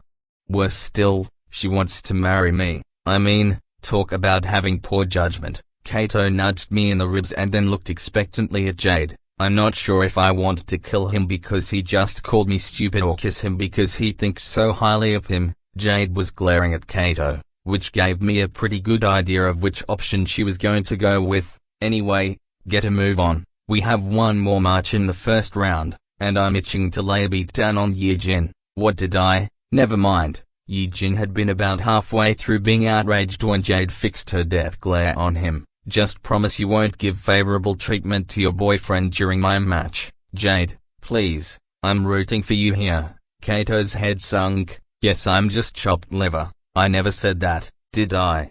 Jade yanked Kato over to her side and kissed him on the cheek. Good luck. Kato's face looked a bit like a fish out of water, sort of just gaping at nothing, eyes wide, and jaw on the floor. The rest of us just rolled our eyes in disgust. For a moment, I thought I could hear everyone else cry out in unison in my head as a single sentence flashed through my head.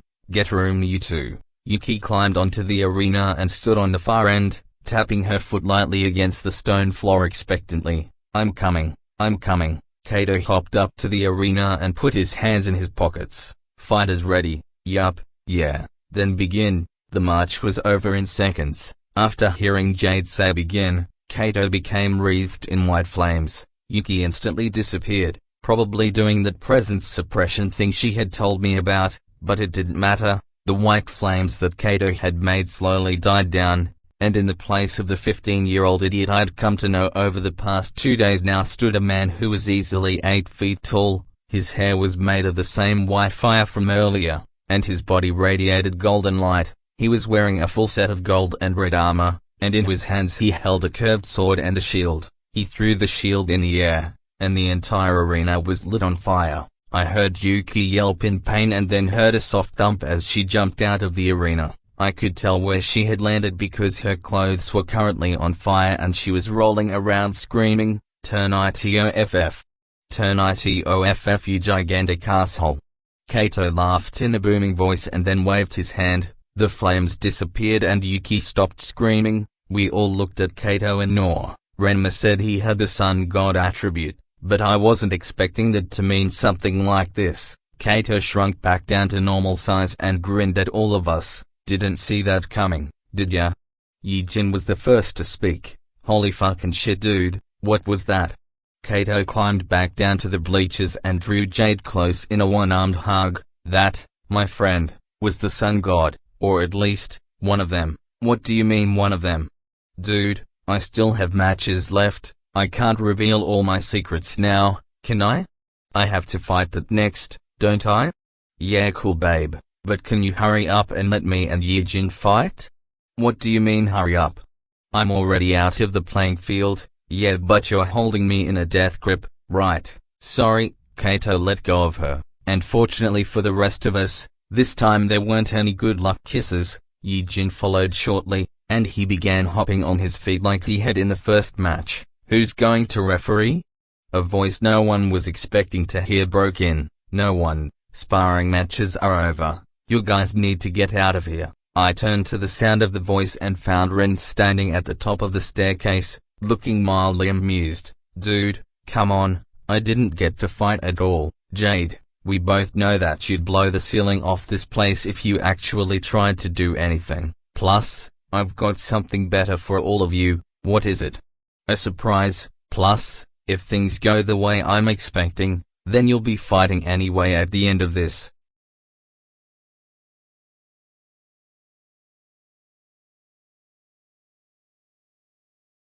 Chapter 5. Part 2. Ren. I gestured for everyone to follow me up the stairs, but no buts. Trust me, this is way better than any sparring match you could have with Yijin. What you're about to fight is much more fun. Plus, you'll actually benefit from this. What does that mean? I could hear Yijin's voice rise an octave, and a hint of righteous indignation in his voice told me I'd struck a nerve. Doesn't really mean anything other than the fact that unlike Leo, Jade won't just stand still, and from what I saw, you still need to work on the durability of your constructs. How did I know? I was there the entire time. Honestly, I feel a little hurt that you guys didn't invite me to join. I turned around and walked up the stairs backwards, but I am pretty impressed with how far along you guys managed to get. I mean, Kato, that sun god transformation thing. Wow, I don't think I ever in a million years thought I'd see you actually become the golden boy that Jade sees you as. I chuckled for a second, watching as Kato flipped me off. "Oi, don't get so cocky just cause you beat me like that." Yuki was still glowering at him. "But at least I know my boyfriend can still kick your boyfriend's ass any day of the week." "Jade, boyfriend?" I tripped over a stair and landed on my back. I felt my back connect right on the edge of one of the stairs, and all the air in my body came out with a sharp wheeze. I felt my ribs grind together for a second where they had cracked earlier, and I almost blacked out for a second. Huh. Get fucked. Leo and Yijin snickered for a second. Guess now that the old one is gone he's lost any dignity he gained. The two walked past me, stepping on my fingers as they continued upstairs. I'd almost forgotten they were a pair of dicks. Yuji stooped down for a second, offering a hand. I grabbed it and hoisted myself up, suppressing the grunt of pain that now seemed to accompany my every move. "You okay?" "Yeah, I was just being an idiot and forgot to pay attention while I was walking up the stairs backwards." Yuki sidled up to me and pressed her chest against my arm. "Are you sure it wasn't because you got distracted?" With the last word she hugged herself closer to me. This would be nicer if it didn't feel like she was stabbing me in the chest. I decided to keep that thought to myself, mainly out of fear of what she'd do to me if I said it aloud, and instead concentrated on ignoring the semi-wonderful feeling that was being pushed against my arm. We continued walking up the stairs arm in arm, which hampered our speed given the fact that we had to match our paces to one another. After a few more minutes of climbing, we finally emerged in our training room. Yijin and Leo were quietly talking about something near the door, but when they saw us they wrapped up the conversation and looked back to me. Finally, so what are we doing that's so important you had to drag us all up here after interrupting our sparring? What's important is that I'm going to contract you all with your demons. Well, except Kato. Instead I'm just gonna have him stand in the sun like a plant. Oh man, seriously? Well, for you I'm actually have you absorb a sun element crystal, but for everyone else, we're doing exactly what I said we're doing. How'd you get a sun element crystal? My dad couldn't even buy one, and you know exactly how unlikely that is. Even for him, I made one, or rather, I grew one. What does that mean? A sun crystal is just an elemental flame that's been crystallized, and to crystallize it you just need to keep it exposed to the sun for about 1,000 years. Okay, but that still doesn't never mind, you have the time demon, you can just speed up time for it, can't you? I mean technically what I did is aging it, but yes, same basic concept. Wait, is that why it didn't take us as long to get to the training room earlier? Lala looked at me inquisitively. That's not how it works. I can only control time in a relativistic way. That's why for my plan, I need the page of the Historia. That allows me to A. Rip into the time realm, and B. Cover a wider area. Even Renmur could only manipulate relative time on his own in an area about half the size of this room, and that was after he ascended past the Soul King rank. Well, what about you? How big is the area you can manipulate? I can't really do space yet, but I can do people. My current limit is about 4, and not for long. Wait, so does that mean you can make people get older in half a second? Probably. I don't really have the know-how to do that though. Again, I know just a little bit more than you guys when it comes to all this stuff. I shrugged my shoulders and headed towards the door, effectively ending the conversation. I opened it for everyone and gestured out. Where are we going? There's only one place in this whole city where you can get a proper demon, the hunting grounds. Nope, the black market auction. But don't worry, I have the money for it, or rather, I will once we get there. I have some things to sell. I thumbed the ring that was on my middle finger and grinned. I don't like that grin on his face. He always looks like that when he's done something he shouldn't have. What does that mean? For us, it usually means you're about to get us into trouble, or that you've already gotten us into trouble. Jade was looking at me suspiciously. I'll have you know that this has nothing to do with getting you in trouble. More like I'm about to really freak out some guy at a materials shop, and possibly make him go broke. But that's not the point here. The point is that I'm taking you idiots to go and get really expensive fucking demons, and you should be on your knees thanking me for it. Bro, leave the getting on the knees thing for your girlfriends. Yuki unglued herself from my arm and turned to look at Kato. I am going to stab you. Layla and I laughed nervously. She probably would. Can we just not do this right now? Jade smacked Kato upside the head, and then we were off.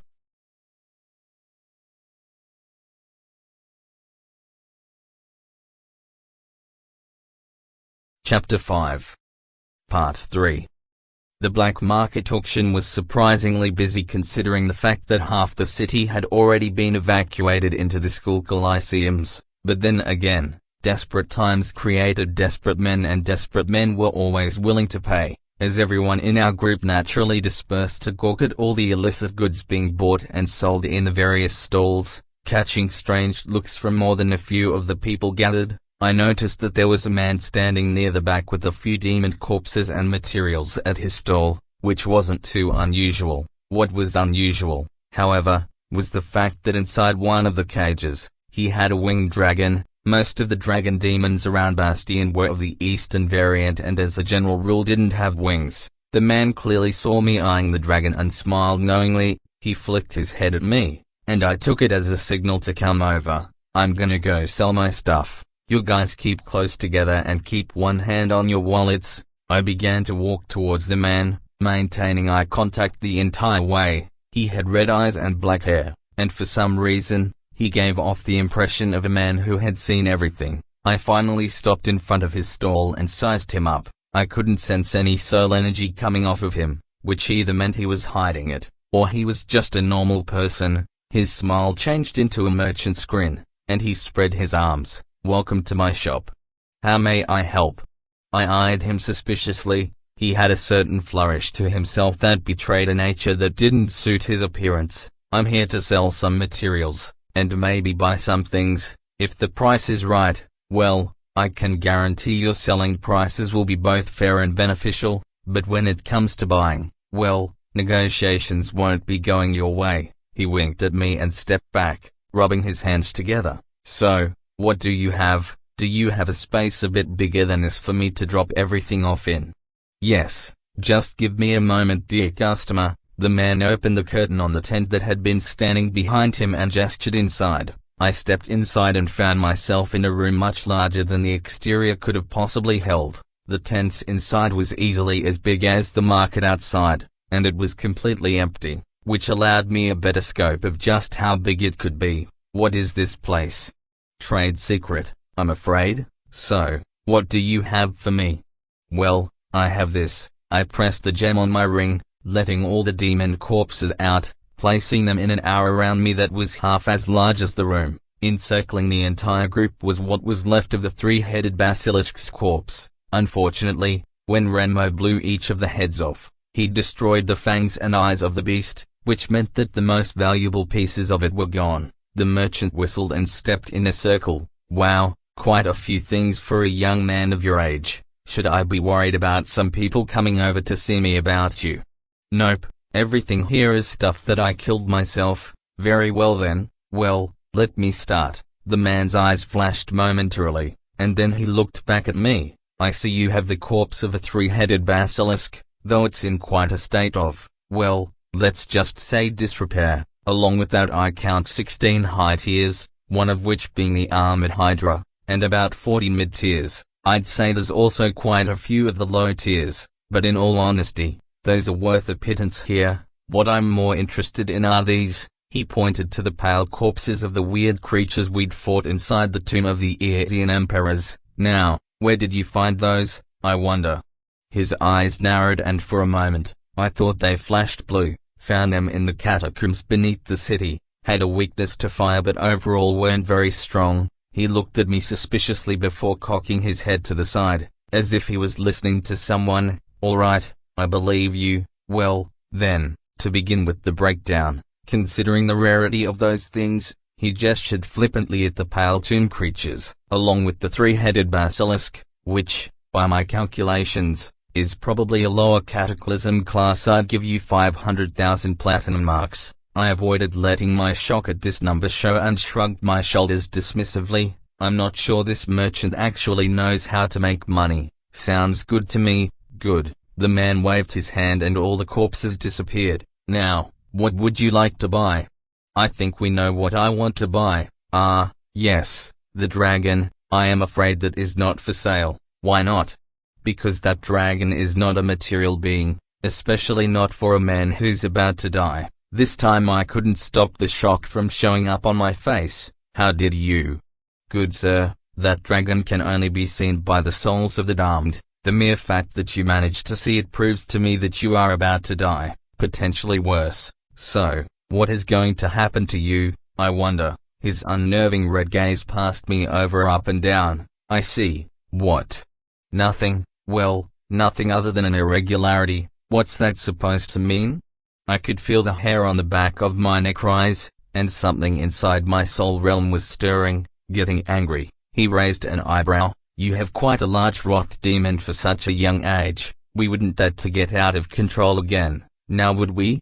Though, I can see that it's placed under plenty of seals. I'd prefer it if you didn't let it loose like you did on the Lower East District. How are you able to? How much do you want for the wrath demon?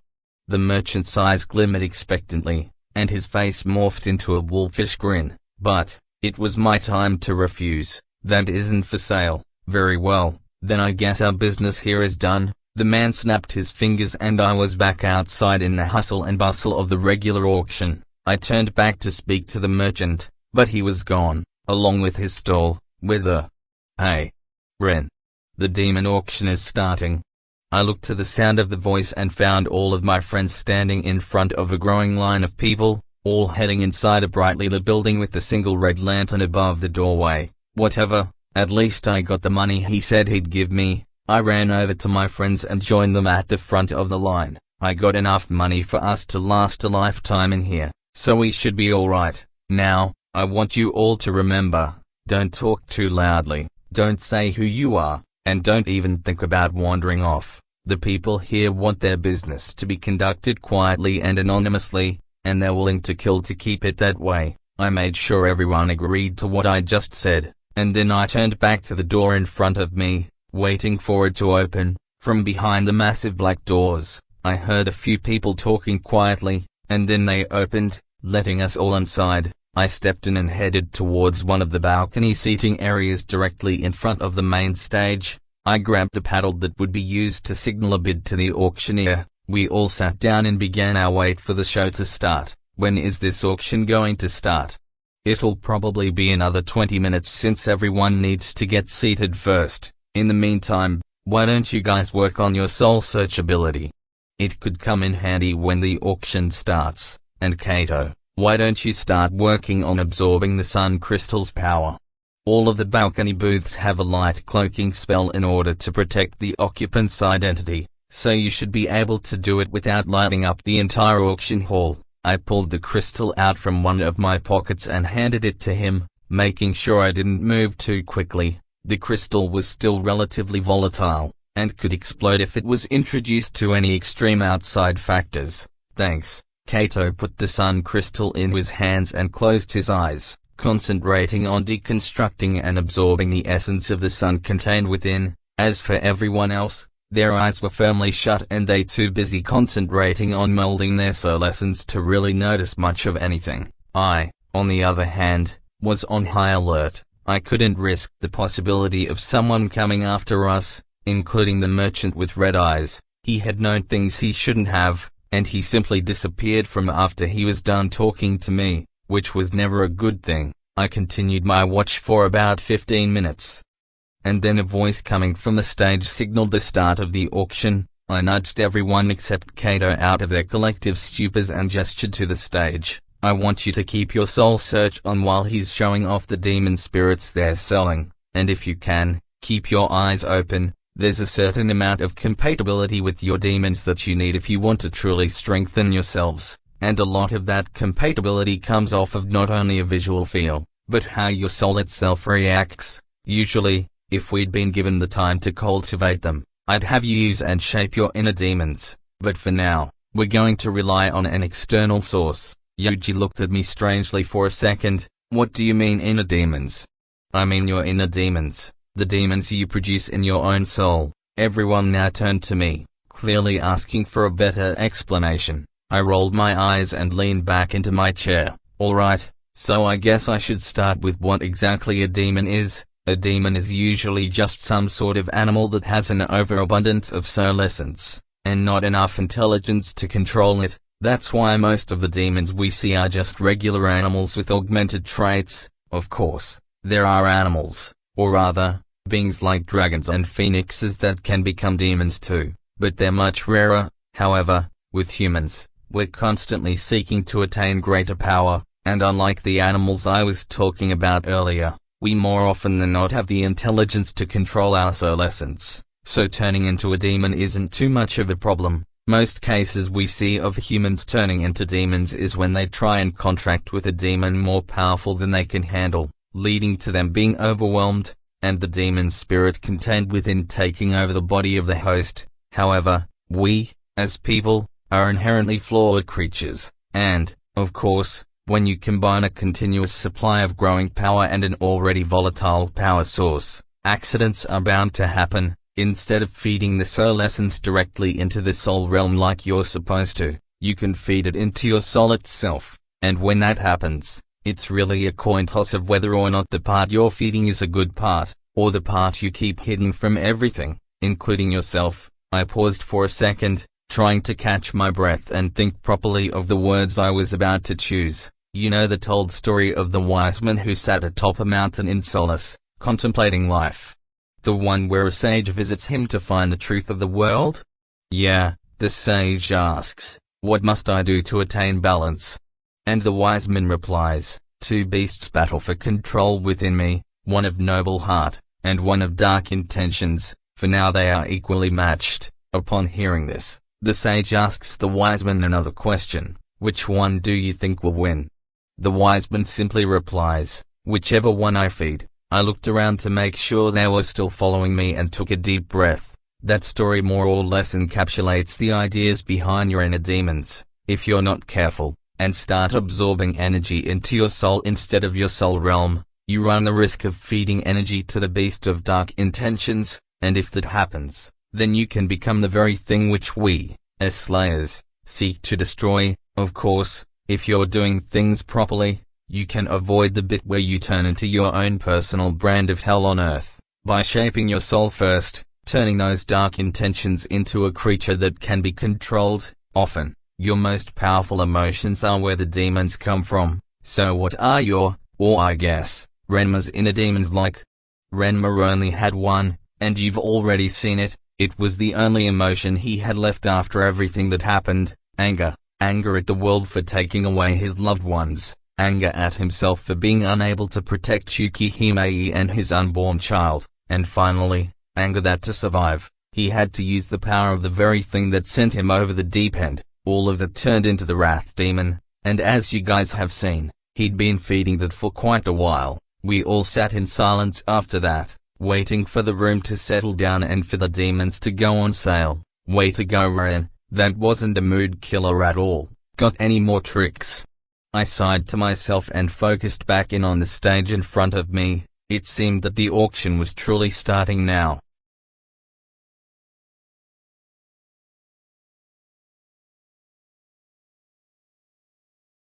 Chapter 5.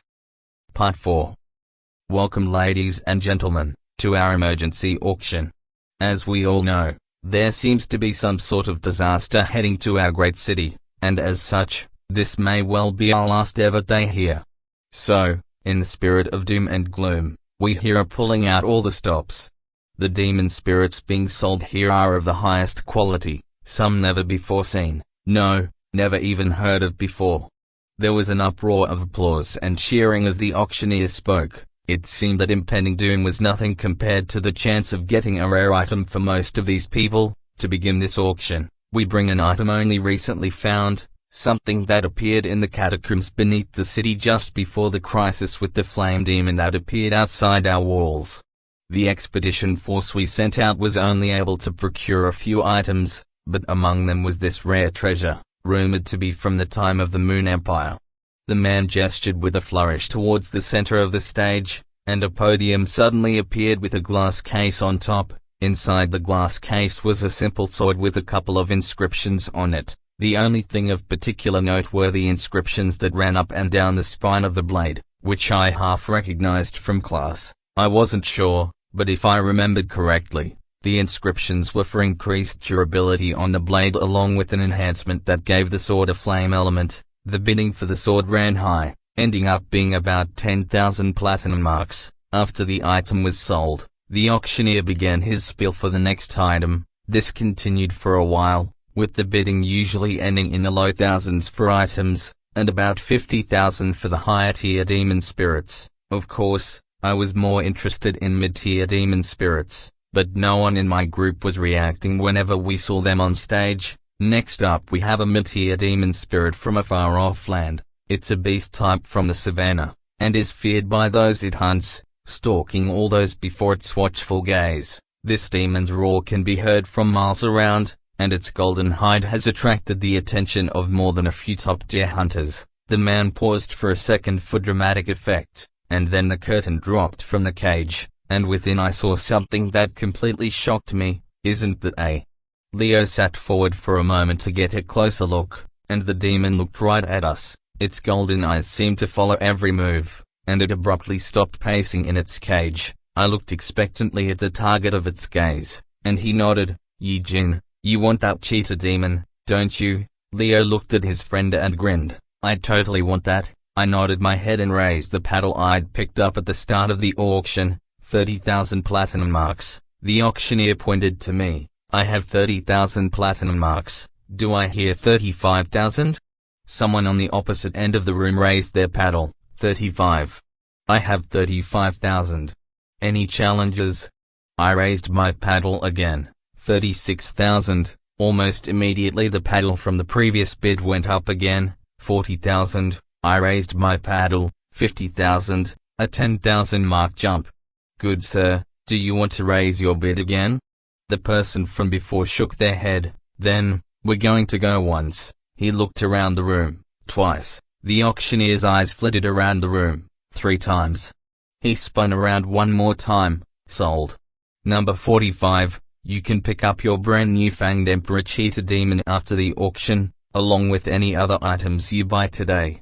I shrugged my shoulders and sat back down. The Fanged Emperor Cheetah was taken off the stage and another cage took its place. The rest of the auction went by relatively quickly, with Jade selecting a saber-toothed tiger as her demon, surprising no one. It had black fur with a single white stripe running down its spine. Yuji went with a relatively plain Shadow Knight. It was wearing Eastern Light armor with star patterns and a moon set in its helm. It had obviously been human before turning into a demon, but other than being a semi-rare human-type demon, it wasn't anything special. Leo was the next to select a demon, or rather, piece of demon equipment. He tugged on my shoulder the moment it was unveiled. "That, the skeletal demon shield?"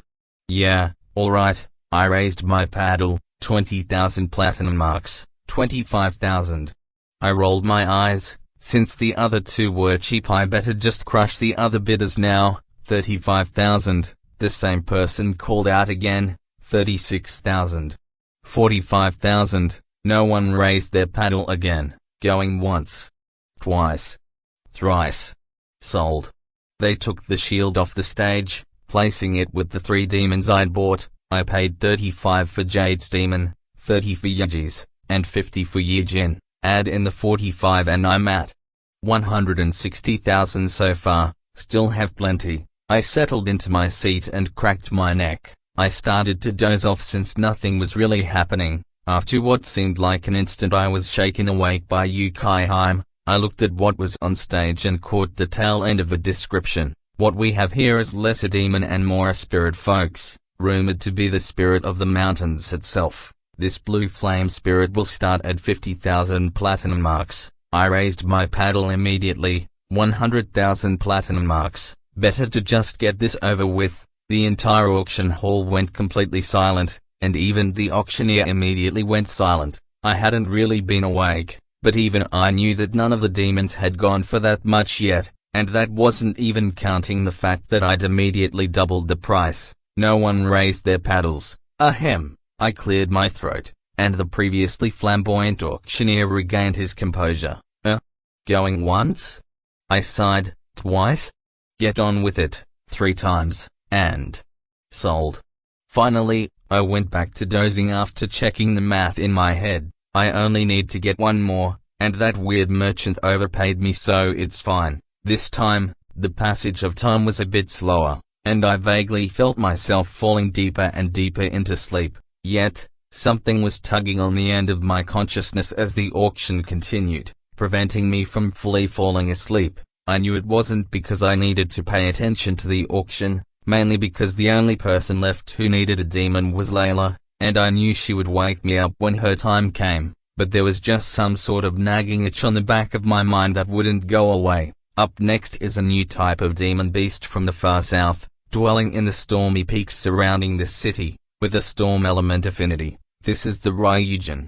I opened my eyes slightly and saw an electric blue dragon. It had no wings and kept circling in the air, constantly moving and throwing off lightning. I narrowed my eyes and looked at it more closely with my soul search. For some reason, it seemed like this Ryujin was more than what it appeared as on the surface. I could sense an underlying source of power in it that defied common sense. Dragon-type demon beasts were generally powerful, but this one was especially strong. I could tell that the auctioneer was a little anxious, and I realized why as soon as I noticed the color of the dragon's eyes. Are they shifting colors?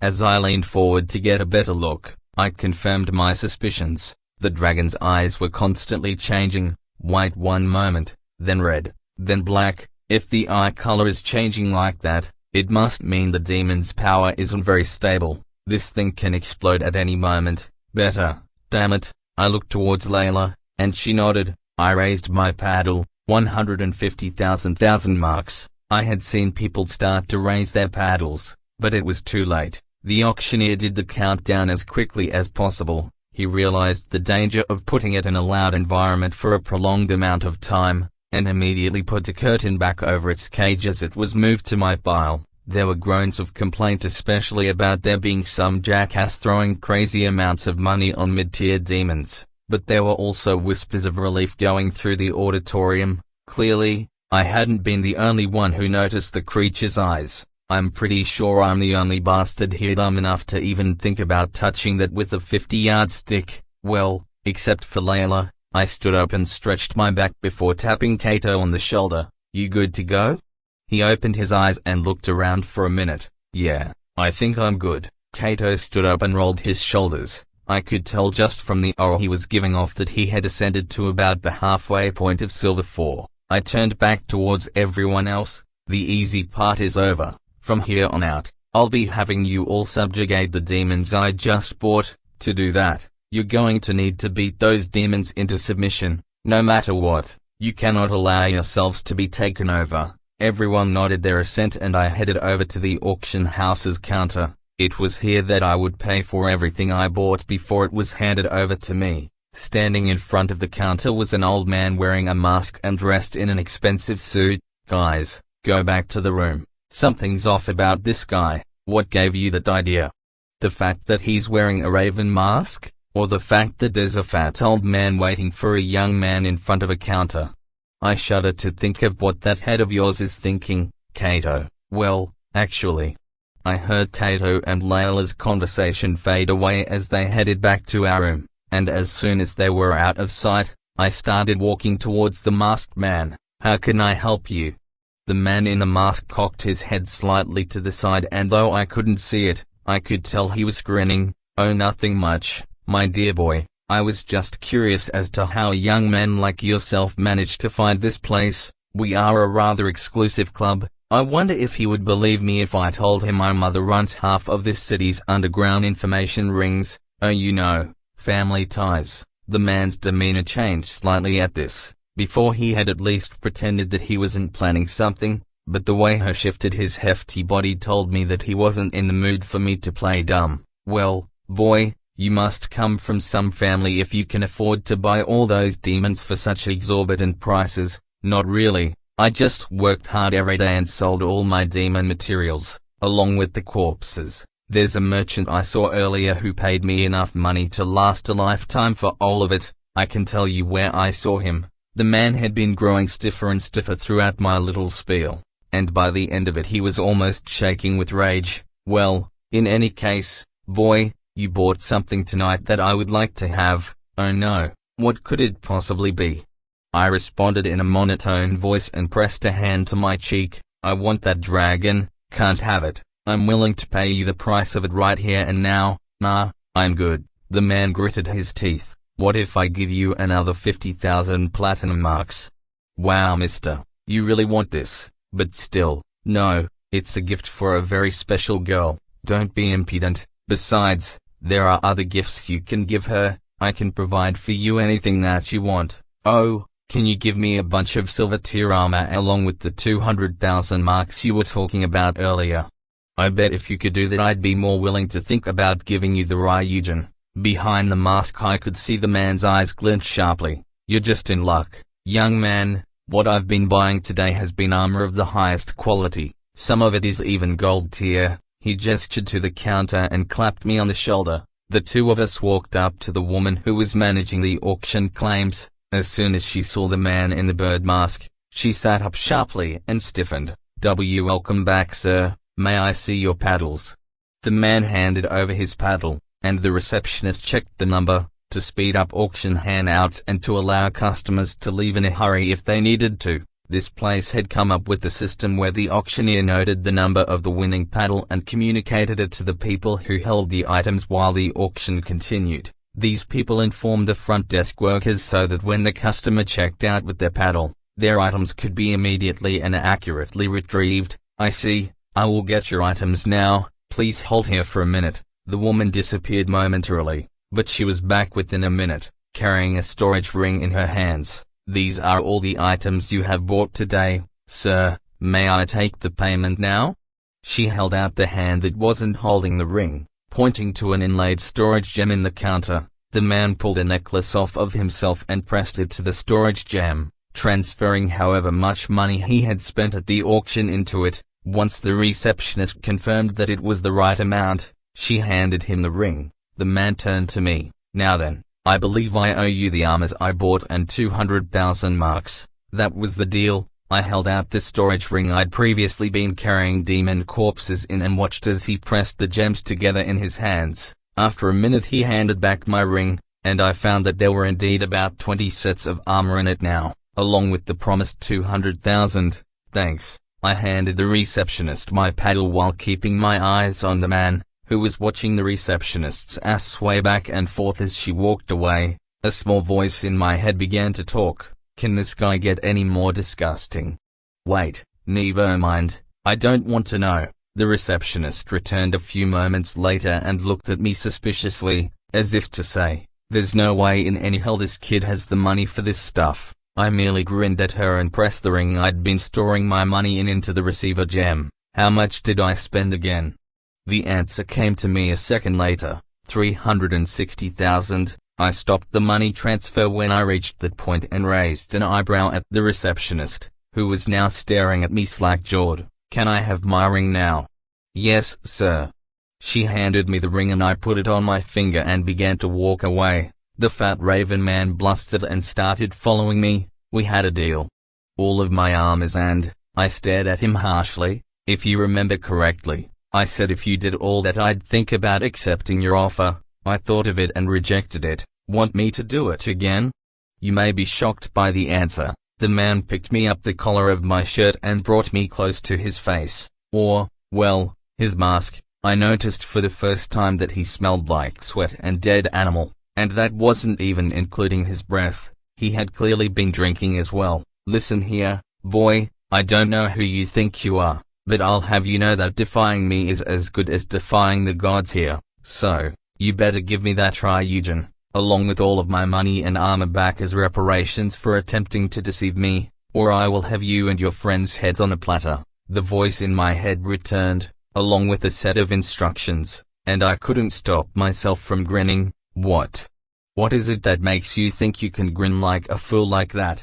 The man was growing angrier and angrier, and I could tell he was releasing just about all of his soul power. I hadn't really expected it, but it seemed he was at the very least a gold 3 rank in terms of power. Thought it wasn't like it really mattered to me. I focused back on the current situation, brushing off the man's grip and planting my feet back on the ground. Once I made sure there was no one around, I grabbed him by the collar and slammed him into the nearest wall. His feet were a good 2 feet off the ground, and despite outward appearances, he was actually pretty light. I looked him in the eye and started to follow the voice's instructions. "Sir, if you ever threaten me or my friends again, I will gut you like a fucking fish and force feed you your own intestines." Now, we had a deal, and I held up my end of the bargain. The fact that you were two pig-headed to listen carefully just shows me that your fat ass isn't worth much more than dog shit. Now, if you'd like to raise a complaint, I'd be more than willing to go outside and hear it out.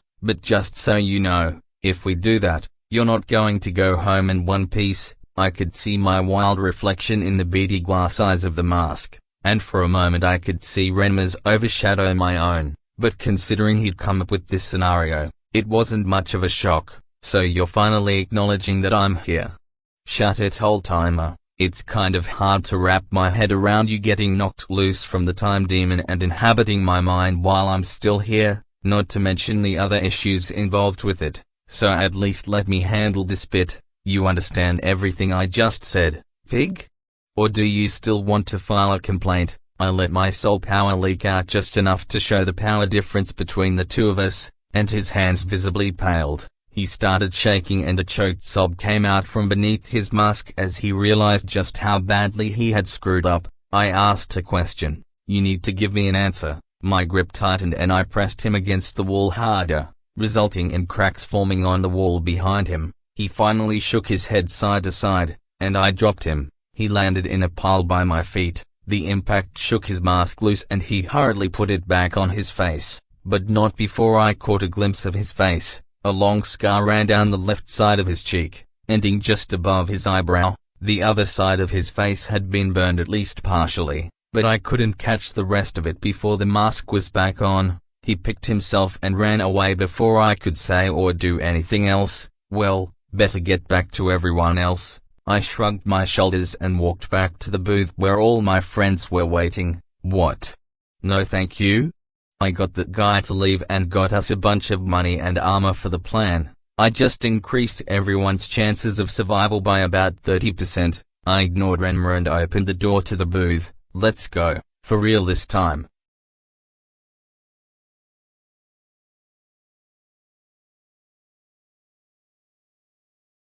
Chapter 5. Part 5.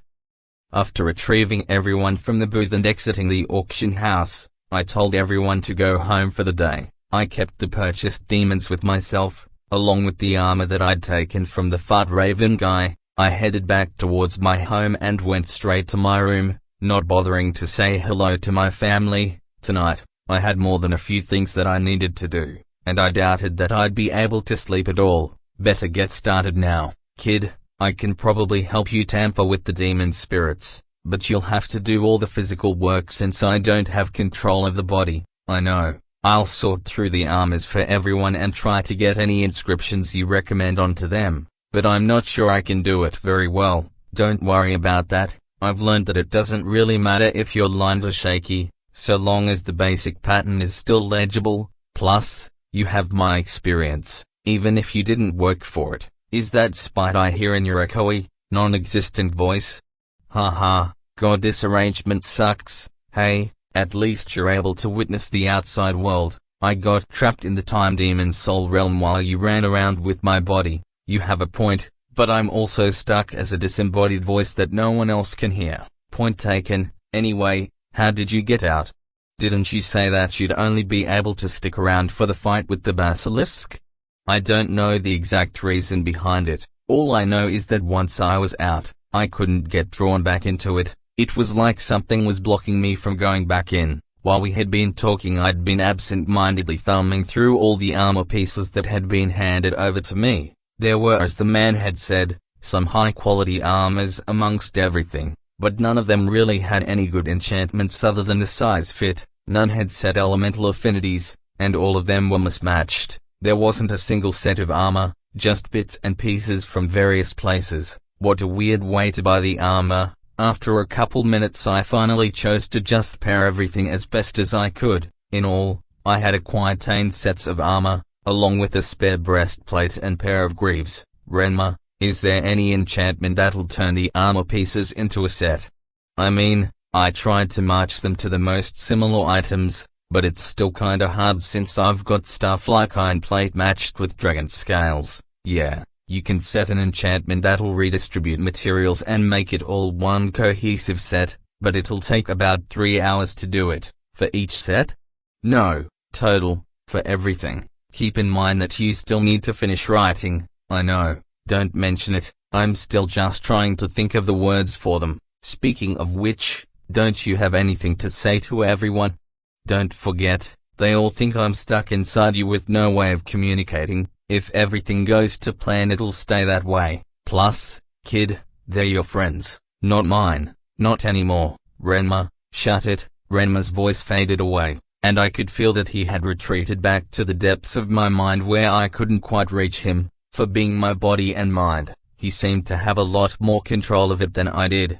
I sighed deeply and went back to going through the armor. Before he'd left in a huff, Renmur had at least given me the inscription I asked about, along with a couple others for durability increases and elemental affinity boosters. I had categorized the armor sets to fit certain people, which was relatively easy since I'd been able to watch them all sparring, with the exception of Jade, but considering she'd been one of my best friends since I was a kid, I already pretty much knew the extent of her fighting style, and consequently, what armor she needed to use. I took out the inscription tools that I'd taken from the academy when I was setting up the runic array around the city. I blotted the brush with ink and began to trace the required symbols onto the armor pieces, amalgamating all of them into the correct form. As I put the finishing touches on the first set, I saw the runes glow with light temporarily before fading away into the armor, and soon after it began to sort of dissolve. Pieces of material would fade away and then reappear on another piece of armor, redistributing the material into different areas. This redistribution was often made into a pattern, and by the end of it, the first armor set that I'd been inscribing looked like one cohesive piece. I admired my handiwork on it before checking the time. It had taken me a little over half an hour to do all of the inscriptions and pour the right amount of soul essence into them to activate all of them, but on the whole, I was feeling good with my pace. I wiped the sweat from my brow and repeated the process on the next set, and then the next, and the next after that. It was about 3.5 hours after I'd started when the final inscription had been placed and stopped shifting materials around. I sat back in my chair and looked around my room for a second, trying to process everything that was happening. You finally done with everything? Yeah, good. Now I'm gonna need you to let me take over and tamper with the demon spirits. I don't really plan on doing too much, but messing around with something's soul is a very delicate process, even when you have as much experience as I do, and while I trust you, I don't want to take risks, especially with the Ryujin. Is there something special about it? Yeah, that thing isn't a demon so much as the corrupted offspring of a dragon deity's offspring. I'm guessing by the fact that the hunters managed to capture it that it's been sealed partially, so it can't utilize all of its power currently. In any case, move. I sighed and closed my eyes, and let my mind drift off a bit. For a moment, I felt as if water was flowing through my body, washing me away. I opened my eyes, or rather, did something approximate to that, as I no longer had a physical body. Right now, I was watching as Renmur moved around in my body. While I watched on in third person, I didn't really get a chance to test this out when we were fighting the basilisks, so I wanna see what else I can do like this. Hey, Renmur. I saw him jerk his head to the side for a second. Yeah? What is this? Or I guess, what am I right now? Renmur scratched his chin for a second and rubbed his cheek as if he were brushing a beard, though since it was my body, there wasn't even a hint of stubble. I don't know too much about souls sharing bodies and all that, but my working theory is that whenever one of us kicks the other out from the controls, the other consciousness ends up on some sort of astral plane, watching as the other controls the body for however long. I imagine you're in some way tied to the body itself, but I haven't really had the opportunity to wander around and test the theory. So you're saying I could walk around the city like this? Maybe, but you might also have some sort of mystical umbilical cord that holds you to like 5 feet of your physical form. It worked a bit like that when I astral projected in the time realm. You've done something like this before? Sorta. It was more like I disassociated my soul from my body and less getting kicked out of my own headspace. That was how I got so much stronger. Since it was my soul and my soul realm being kicked out, I still had access to my powers, so I could freeze my body to prevent aging while I strengthened my soul realm. Does that mean I can use our powers right now? Dunno. I could feel Renmur thinking about something for a second, and then he looked towards me. Don't try it here though. If something goes wrong, you'll blow away half the district. Only half? But and titanium rank slayers, like, the most powerful current existence for us? Nope. Bastion is actually pretty far behind when it comes to individual strength. Since we're in an isolated area trapped between the mountains and a giant lake, it hasn't really bothered with getting stronger. Of the 6 cities, we're the weakest by individual, but the strongest in terms of sheer numbers. Wait. What? Well, like I said, Bastion is in an isolated area between the mountains and the sacred lake, right? That means it's harder for large hordes of demons and demon beasts to come down and attack us with our natural barriers protecting us. The other 5 cities are built in areas that don't have as many natural barriers, and therefore are attacked more frequently by large hordes. Consequently, they've developed more advanced training methods, and as a general rule, a slayer from any of those cities is stronger than anyone here. Being a titanium rank in, let's say, Tino City, is still relatively rare, but instead of being 1 in 10,000, it's more like 1 in every 1,000. I looked back down at my hands and tried to think about what Renmur was saying. If we're the weakest city, it's no wonder that we fell to a single horde. Don't think like that, kid. A Cataclysm class horde is nothing to scoff at, especially since the one that destroyed Bastion was unique. The only reason it wasn't put in a higher tier was because it wasn't large enough, but what made it so strong was the fact that on average,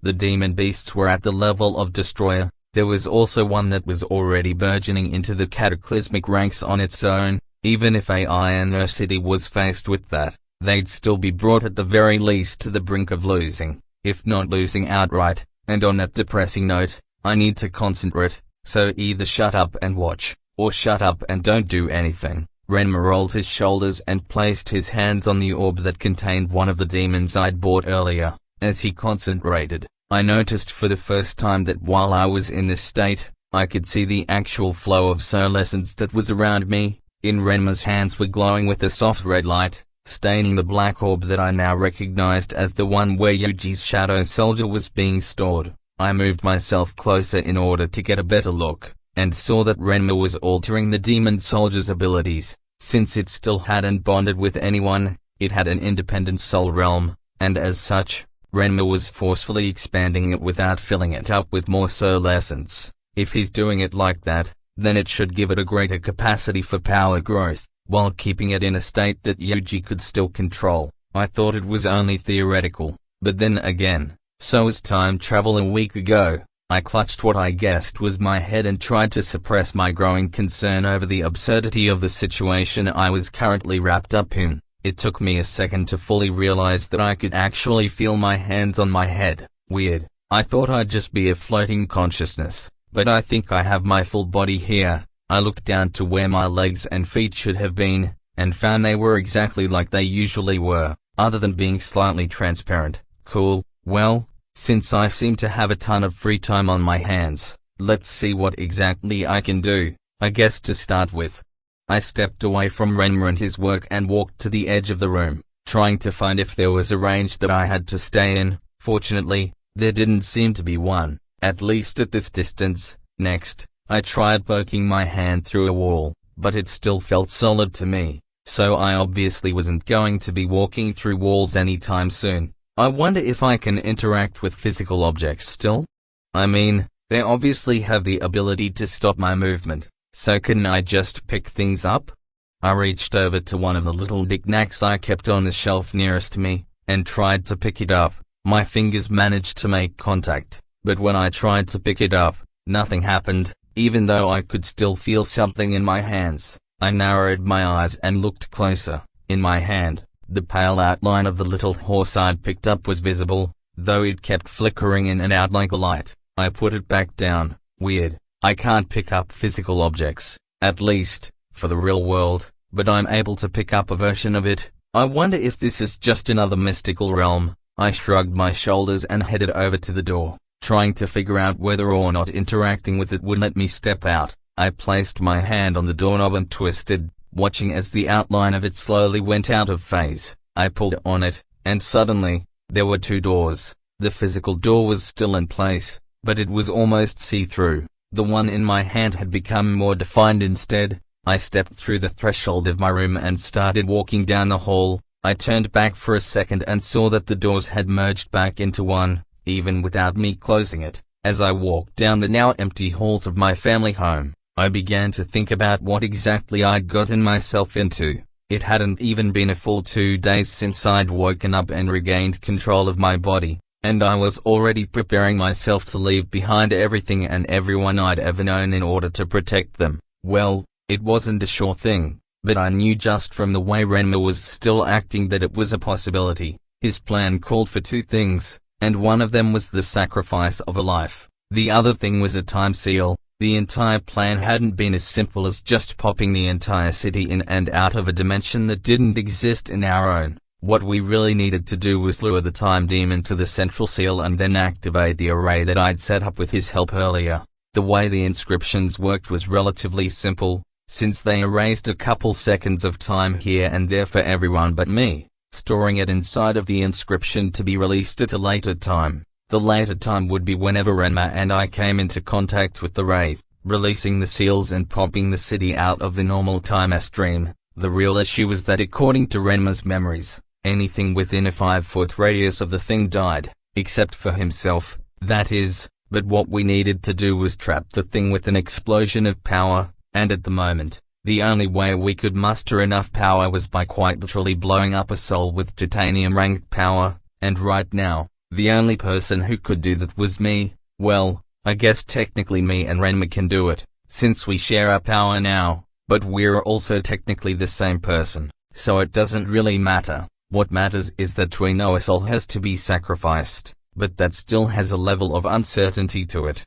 Considering Renmur and I are obviously considered two separate entities, considering the fact that we can't exist in the same body at the same time, whenever one of is in control the other is either forced to inhabit this weird plane of existence or be pushed to the literal back of the other's mind. The real question is whether or not this means we're separate souls or not. If we are, then Renmur is going to sacrifice himself to disable the time wraith while the trap activates. However, if we're considered as one soul according to whatever cosmic rules our world abides by, then both of us are going to be blown to hell. I sighed and leaned on the wall, trying to steady myself. All of a sudden, I was feeling very weak, and I realized something which I'd been trying to keep out of my mind the entire time I'd been back. I don't want to die. I felt hot tears form in my eyes, and they quickly began to spill out and run down my face. I tried to wipe them away, but it was no use. I'm not ready. I don't want this.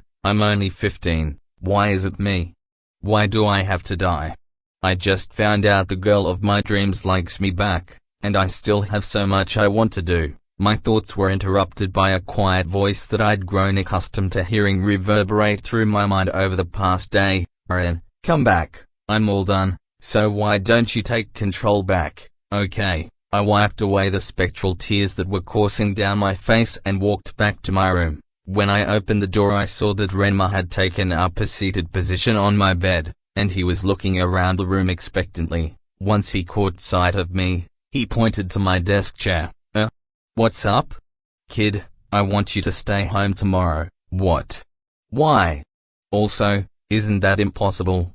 No, it should be possible. I want you to stay here, in this room, while I deal with tomorrow. Where is this even coming from?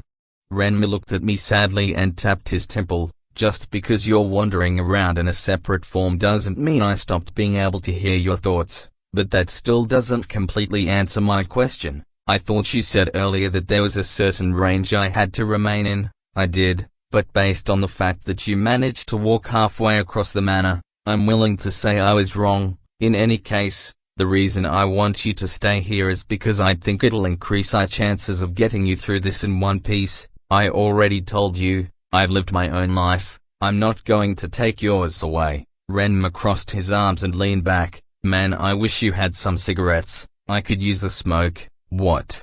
Oh yeah, they don't have those here. A cigarette is basically just a one-time use smoking pipe made out of a paper-like material for the wrapping. No, I know about that, but why would you want to smoke? I know you weren't a smoker before, so why are you trying to pick it up now? Dude, I have at most 48 hours to live at this point, might as well go out with a bang. He raised his eyebrows at me and shrugged his shoulders dismissively. Well, whatever, just stay here. No, what do you mean no?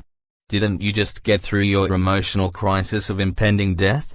I feel like that would generally mean that you'd be more than happy to do it. You're right, but I also have to consider the fact that my friends will be on the front lines tomorrow, fighting against the time wraith so that our plan can succeed. I'm not going to stay back just because I'm scared. Right now, the two of us represent one of the most powerful existences in the entire city, Everyone else is significantly weaker than us, and they're still going. I fixed him with a hard glare and leaned forward. I was about to say your funeral, but then I realized it's probably going to be both of ours, so, fuck it. We ride this body together, we die together, maybe, possibly, probably. Thanks man, that sure inspired confidence. Oi, don't give that kind of attitude to your seniors. You don't get to say that since you're literally mentally piggybacking off of me. Renmur laughed breezily and closed his eyes. I realized that in the back of my head, I could hear his thoughts faintly. I hadn't really considered it earlier.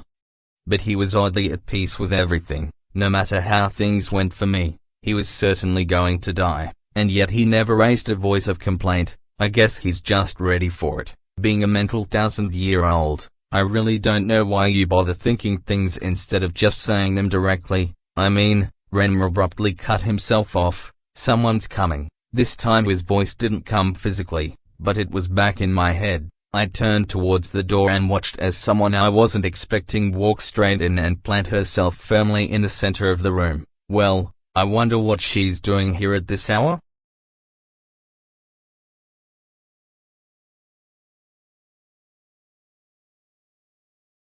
Chapter 5.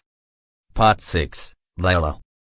I had just gotten back from the auction with everyone and had been preparing myself for bed when a sharp pain erupted in the center of my chest. I looked down and saw that the bruise that Renmur had been siphoning essence out of had turned back into a purplish-blue color. That's right, he said that I'd need to see him in 3 days. I need to get over there. I don't know if Ren will be able to do anything about it since Renmur was the one who started the treatments, but it's worth going over there just in case he can figure something out. I think Renmur said in the dining room that it was basically just eating soul essence, and I know Ren can do that. I immediately redressed myself and headed off in the direction of the Iron Wolves estate. The walk wasn't too long since my family had elected to stay in our home instead of moving to the Colosseum with everyone else. As I walked under the moonlit streets, which were usually crawling with at least some sort of activity at this time, I began to wonder what the future held for me. Honestly, I don't know what I'm going to be doing. Once we get through this, I'll still have to deal with my family and all their craziness, but if things go the way that Renmur said they do, I'll become the family head after I graduate. But what about after that? Will I just get married to some random guy my family chooses? Or will I get a chance to actually fall in love again? Wait, again?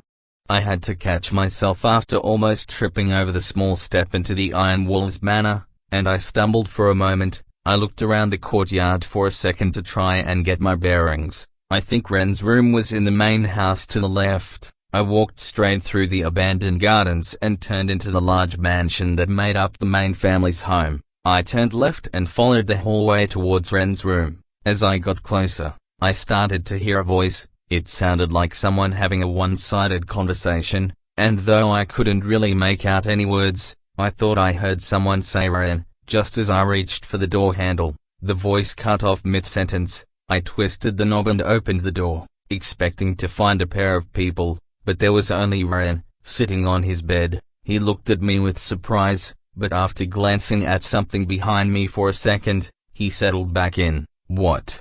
Is there something you were doing?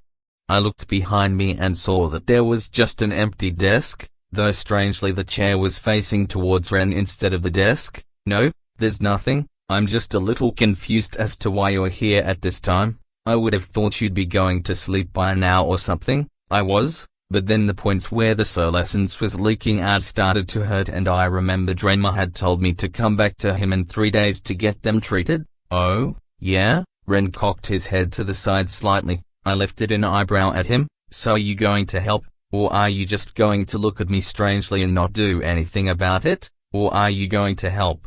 Ren suddenly sat up as if he had been struck by a thunderbolt, and for a second I thought I saw him jerk his head to the door before fixing the chair behind me with a cold glare, but when I looked back there was no one there. Is there something you want to tell me? Ren focused back on me. No, let's just get this over with. Something is definitely strange here, but I don't know what. I undressed and sat on the bed next to Ren in order to make things easier for him. I had purposely chosen clothes that were easy to get in and out of for this purpose, Without skipping a beat, he gestured towards one of my feet and closed his eyes. I placed the foot in his hand and watched as his fingers immediately went to the bruise on the bottom of my foot. I felt a warm rush of energy as he poured his own soul essence into me and slowly unwound the thread of poisonous soul essence that I was leaking out. After about a minute the pain had subsided from it, and he moved on to the next bruise. Each time he moved on, I relaxed just a bit more. I feel a lot better just from this, but I do wonder how Ren knows all the places and ways to do this. Plus, even though I know Ren doesn't feel any particular affection towards me, as a 15-year-old boy, I can't imagine him being so calm after a girl his age just undresses in front of him. I doubt Ren really thought this was pertinent to the plan he was setting up, and Ren said that he didn't get all of Renmur's knowledge. As Ren's hand flitted to the spot on my stomach, I grabbed hold of his hand and looked him in the eyes. Ren, can you be extra careful on this spot? Ren's face twitched momentarily, and he averted his eyes. Gotcha. Hi Renmur. What happened to being trapped inside of the Time Demon's soul realm? What are you? Don't try and pretend, only you flinch when someone calls you that. Ren's been acting normal every time we've called him that so far today, so it wouldn't make any sense for him to suddenly be sensitive about it now. That just leaves me with the option of it being you, the older Renmur. Damn. Renmur scowled and dropped his hand. Not even 10 seconds. What made you suspicious? The fact that you knew what I was talking about? I didn't think that you'd transmit the memories of you feeling up my body to Ren, since he said that you only gave him memories related to the plan, or was that a lie? No, you're right, I didn't even think about that. Thanks Renmur, glad to know you're interested in protecting my chastity. Haha, no, I could give less of shit about it, but just so you know, that idiot still only has eyes for you Kaiheim. Sorry, it's fine. You're the one I'm after. It was Renmur's turn to look at me questioningly. I don't think I feel great about that. You're 15, and despite current appearances, I'm halfway through my 20s. I'm pretty sure the city police would want to have a few words with the two of us if they heard what you just said. I let out a short snort of laughter and then turned back to him. Anyway, what happened? Why are you back? Honestly, I don't know. All I know is that I get kicked out of the Time Demon's soul realm and I'm unable to re-enter. Not that I'd ever want to. After that I've sort of just been hanging around as an attached consciousness to Ren's body while he wanders around and sets everything up. Does Ren know you're back? Of course, he has to give me permission before I can assume control of his physical body. So where's Ren now? I asked him to step out of the room. What? I don't know how or why, but there seems to be an option of either sitting inside the body watching everything through the other person's eyes, or we can exit and walk around like some sort of spirit. I figured you wouldn't want the guy you like to get in on the peep show. Renmur hung his head and tapped his fingers on the bed. I simply sighed. Renmur, you seem to be misunderstanding a lot of things here, but for the sake of both our sanities I'm not even going to start on that. Anyway, can we just keep doing the treatments or whatever? Yeah, sure. Renmur picked his head back up and placed his hand on my stomach, slowly easing out the residual soul essence. His hands felt unnaturally warm, but not in a bad way. With just the two of us in the room, it was strangely quiet, the only sounds being our breath. My eyes kept wandering around the room, trying to focus on something to come up with to talk about, but my eyes just kept drifting towards Renmur. I focused on his face, and while he wasn't exactly bad looking, he wasn't particularly handsome either. Of course, I did know what he would look like when he was older since I'd seen his reflection in the soul mirror, but half of him had been obscured by the Time Demon, and for that matter, he had been covered in dirt and other bits of grime. I wonder if I can see him like that some other way?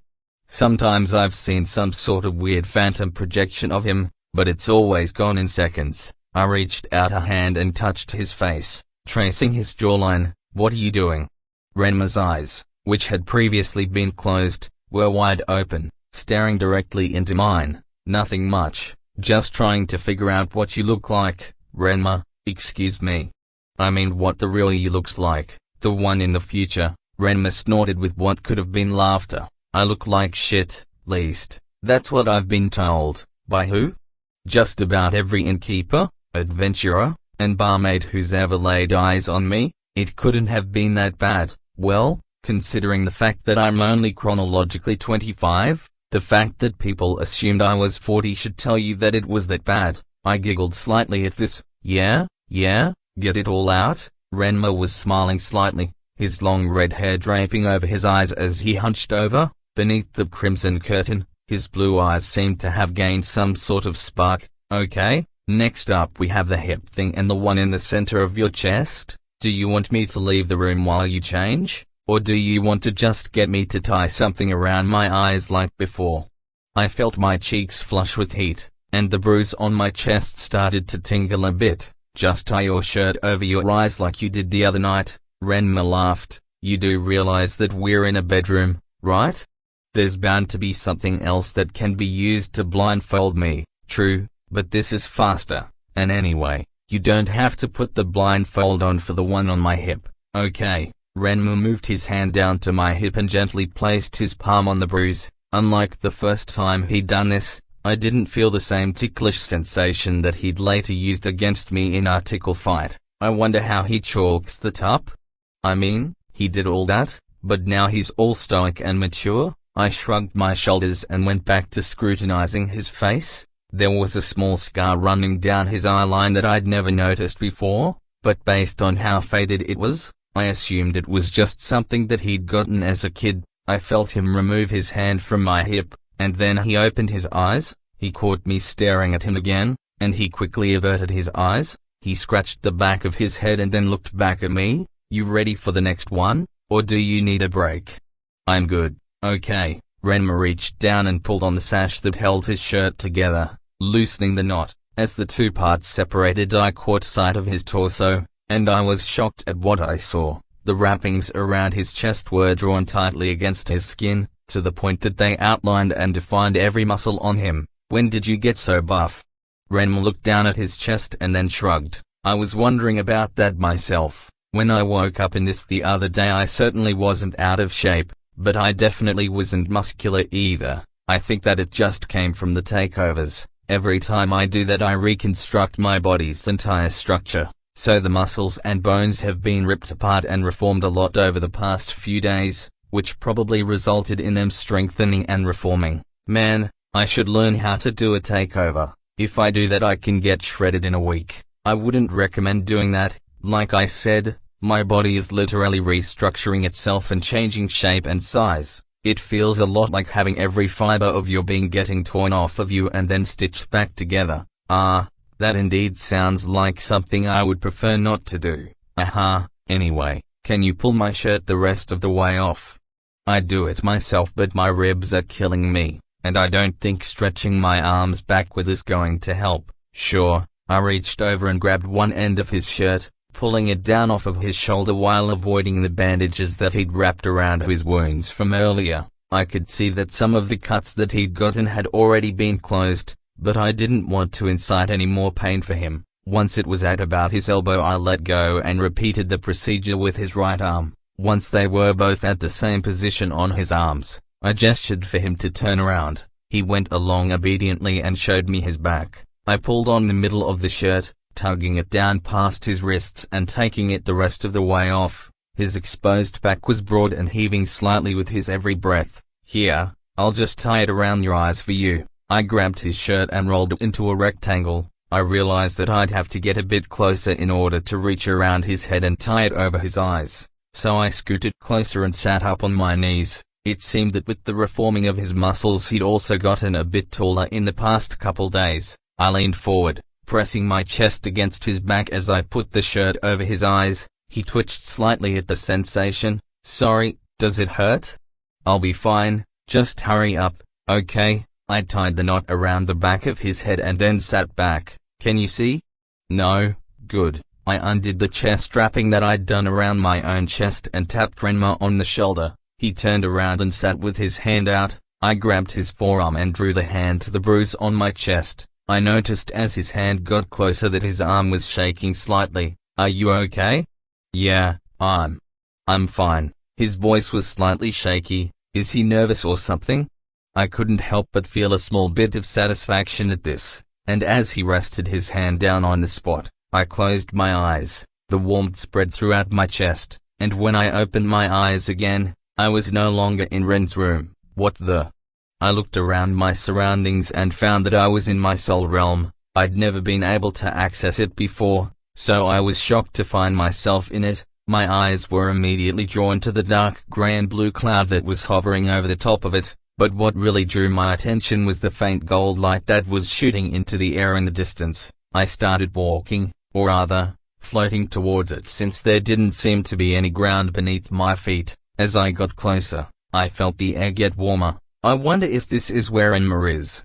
I mean, whenever he was treating the bruises, I felt warmth spread throughout my body, so maybe this is the spot on my chest. My suspicions were confirmed when I caught sight of a young man standing in front of a strand of solescence. His eyes closed in concentration. Red light flowed from his hand into the grey strand that was in front of him, and as I watched, the strand slowly shrank and started to retreat back up into the clouds above. Renmur was sweating profusely, and as the strand grew further and further away, his skin took on a sickly color. Above us, the giant cloud of poisonous solescence slowly started to disperse and disappear. I felt a rush of energy flow through my body, and for a brief second, I could see myself glow blue. As I stood there in wonder, trying to figure out what just happened, Renmur fell forward. I rushed over to his side and pulled his head towards my lap. Renmur, wake up. As I turned his face towards me, I saw that he no longer looked like a 15-year-old. Evidently his soul form or whatever still looked like he did when he was an adult. He was even taller than he was now, and the normal features he'd had as a teenager had transformed roguish and hard. His red hair was longer and shaggier, and had turned into a much deeper crimson color than it was now. There was a slight hint of stubble on his face, but other than that, it hadn't changed too much from Ren's. On his forearm there lay a tattooed inscription that I couldn't read. The rest of his exposed skin was covered in a patchwork of scars. Renmur, you have to wake up. I was shaking him now, trying to elicit any sort of response. His breathing became more and more ragged, and as I watched, bruises began to appear on his body. His brow furrowed in pain and I started panicking. Don't tell me he just absorbed all of that solescence. He said that there was 5 years of that stuff in me, and that it'd take him a month and a half to cure me. How could he do this to himself? As his breathing became louder and louder, I stopped shaking him. Please. Don't die, not like this. I still haven't even sorted out my own feelings. My eyes began to itch as tears formed, and I found myself wiping them off of his face as I tried to shake him awake. He took one final shaky breath, and then he stopped. No. Not yet. Not for me. My tears fell freely now, splashing across his face and chest. I sat there for what felt like hours, my body still racked with sobs long after my tears had dried up, and then, a golden light flowed forth from his body. What's happening? The gold light slowly enveloped his body, and the time demon's face that I'd seen earlier when I'd first tried using Soul Search overlapped Renmur's. I watched as the two forms, one made of gold light, and one flesh and blood human, merged into one. Slowly, the color of Renmur's skin returned to normal, and the bruises on his body disappeared. As the golden light disappeared, Renmur abruptly sat up and gasped for air. He looked around wildly, as if to find some sort of attacker. His eyes finally rested on me. He peered at me as if seeing me for the first time, and then hung his head. Thank the divines. You're alright. I'm alright? ? I'm pretty sure I just watched you fucking die. How could you do that to me? ? I weakly pounded at his chest with my fists. You can't die on me like that. Not ever. As my hits became weaker and weaker, Renmur slowly just grabbed my hands and stopped me. I'm sorry, I was pretty sure I'd be able to eliminate it all in one go safely, but that obviously didn't turn out to be true. He wiped away the new tears which had sprung forth from face with his thumb. I sniffled and started to calm down, letting his warm hands comfort me. I'm sorry, I'm not going to forgive you that easy. You're going to have to. He smiled breezily, showing off an oddly childlike expression that normally wouldn't suit someone his age, but for some reason, I thought it was actually pretty dashing. But behind it, there was a feeling of regret. Come on, it's time for us to wake up, okay? I closed my eyes once more, and when I opened them, we were back in Ren's room. The early morning light told me that it actually had been several hours since I'd entered my soul realm. I looked around and saw that I was lying down, with Renmur beside me. He still had the blindfold on, and as he stirred, he started to look around. Panic suddenly seized me. Hold it. Why? I'm not wearing anything, you idiot. Renmur stiffened and abruptly stopped moving. Then get dressed first. I'll wait until you're done and then get ready myself. Okay? I held back a smile and kissed Renmur on the forehead. Thank you, for everything.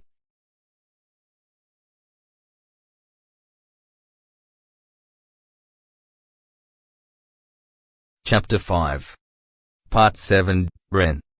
Dude. I cannot believe you kicked me out of my own room so you could spend the night with Layla using my body. It wasn't like that and you know it. Renmur and I were currently in the middle of having a mental conversation while I walked us towards the hunting grounds. After getting kicked out last night I just decided to hang around in the doorway and wait, but at some point I'd just fallen asleep while sitting down. When I woke up, I'd re-entered, wholly prepared to hop back into my body and start my day, but instead I found myself staring at Layla as she got dressed while Renmur, who was wearing a blindfold, faced the other way. I waited until she had left to reveal my presence to Renmur, who promptly left my body and conveyed the events of last night. Still, nice job dude, you gotta teach me how to pick up girls. You got her to fall for you in all of 24 hours and she's slept with you twice. I felt a sharp jab of pain in my temple as Renmur did the mental equivalent of elbow me in the ribs. He had elected to walk around in the spectral form earlier, so it was pretty weird feeling him do something like that without actually moving his body. Anyway, you know the plan for today, right? Yeah, you had Layla agree to not reveal your presence, so we're all going to the hunting grounds so we can safely have everyone subjugate their demons near the lake. After that's over, we'll have the party, with the food being provided by having everyone use their demons' abilities to hunt down food. Then we head to the academy and wait for the time wraith to come. You're forgetting one thing. What? While we're at the academy, the two of us will be extending our soul search throughout the entire city to read everyone so that we can rip the whole city out of the normal flow of time and put it into the time realm. Right. Our conversation came to a halt as we reached the entrance to the hunting grounds. Everyone was already there, waiting for us, or rather, me, with an expectant looks. Layla was scanning around the area with her eyes, as if trying to find someone. I tilted my head slightly towards the spectral form of Renmur and smiled at her. She looked startled for a second, and then grinned slightly. No one seemed to have noticed the small communication between the two of us. Why are you doing that? No reason. All right everyone, today we're going to venture into the forest of the hunting grounds. I'll have you all subjugate your demons, and once you're done, you have to go out and hunt some tasty-looking demon beasts, as that'll be what we eat for dinner at our party tonight. I'll help you as much as I can, but don't forget, these are your demons, so unless you subjugate them properly, you won't be able to control them. It won't do you any good to have me subjugate them for you, now will it?